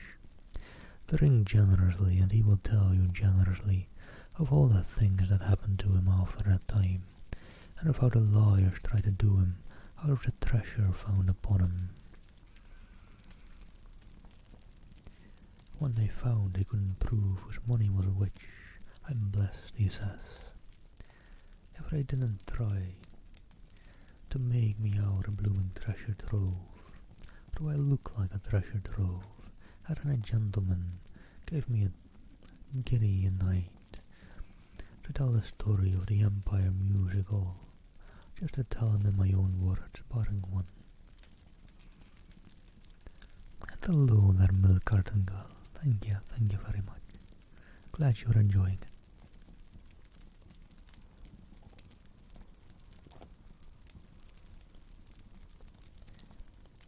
And if you want to cut off the flow of his reminiscence abruptly, you can always do so by asking if there weren't 3 manuscript books in the story. He admits there were and proceeds to explain, with asseverations, that everybody thinks he has him, but bless ya, he hasn't. The Invisible Man it was took him off to hide him when I cut and ran for Port Stowe. It's that camp put people on with the idea of my having him. And thank you for the follow as well, Milk Carton Girl. Thank you very much. And then he subsides into a pensive state, watches you furtively, bustles nervously with glass, and presently leaves the bar. He is a bachelor man, his tastes were even bachelor, wherever bachelor, and there are no women folk in the house, outwardly he buttons. It is expected of him, but in his more vital privacies, in the matter of braces for example, he still turns the string. He conducts his house without enterprise, but with eminent decorum. His movements are slow, and he is a great thinker, but he has a reputation for wisdom, and for a respectable parsimony in the village, and his knowledge of the roads of the south of England would beat Cobbett. And on Sunday mornings, every Sunday morning, all the year round, while he is close to the outer world, and every night after 10 he goes into his bar parlour, having a glass of gin vaguely tinged with water. Having placed this down, he locks the door and examines the blinds, and even looks under the table. And then, being satisfied with solitude, he unlocks the cupboard and the box in the cupboard, and the drawer in the box, and produces 3 volumes bound in brown leather, and places them solemnly in the middle of the table. The covers are weather-worn and tinged with an olive green, for once they sojourned in a ditch, and some of the pages have been washed blank by dirty water. The landlord sits down in an armchair, fills a long clay pipe slowly, gloating over the books the while. Then he pulls one towards him and opens it, and begins to study it, turning over the leaves backwards and forwards. His brows are knit and his lips move painfully. Hag's little two up in the air, cross and the filthy D. Lord, what a one he was for intellect. Presently he relaxes and leans back, and blinks through the smoke across the room at things invisible to other eyes. Full of secrets, he says, wonderful secrets.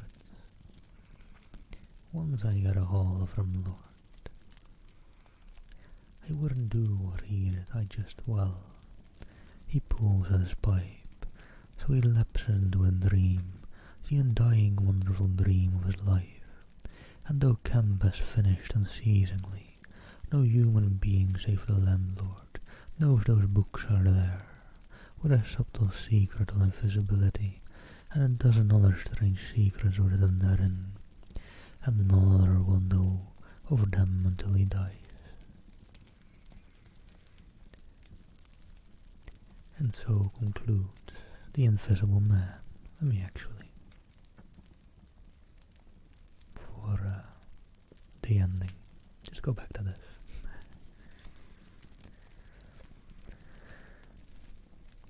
I hope you all enjoyed, for everyone that's still lurking about. I'll actually just done with this book. Have a quick look at who all happens to be alive. I think I'll start a raid on over to, at the very least, the one of them.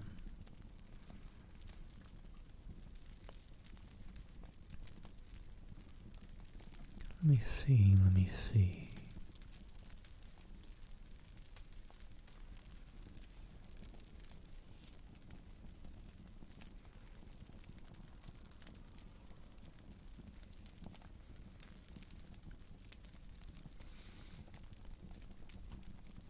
Oh, thank you, Sigurd. Thank you. Glad to hear that. And I see the lovely fox and the raven life. But I think he just got a raid from Bajingyang, right? So I don't know, I see the lovely Just Easel life as well. With 24-hour challenge in the title. Oh, he's actually pretty far in. He's nearing 18 hours. So I'll actually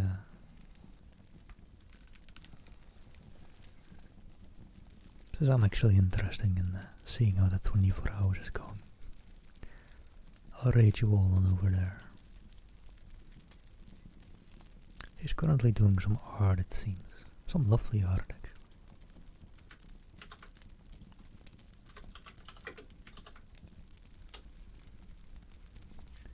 So, thank you all for joining the story time today. Hope you all enjoyed. Take care. Hope you all have a great start to your work week, soon and upcoming. And take care all. Hope you all enjoy the ASMR by the lovely Just Easel as well. Take care, much love, and see you all some other time. And maybe, hopefully, give Just Easel some energy. She's got 4 hours to go.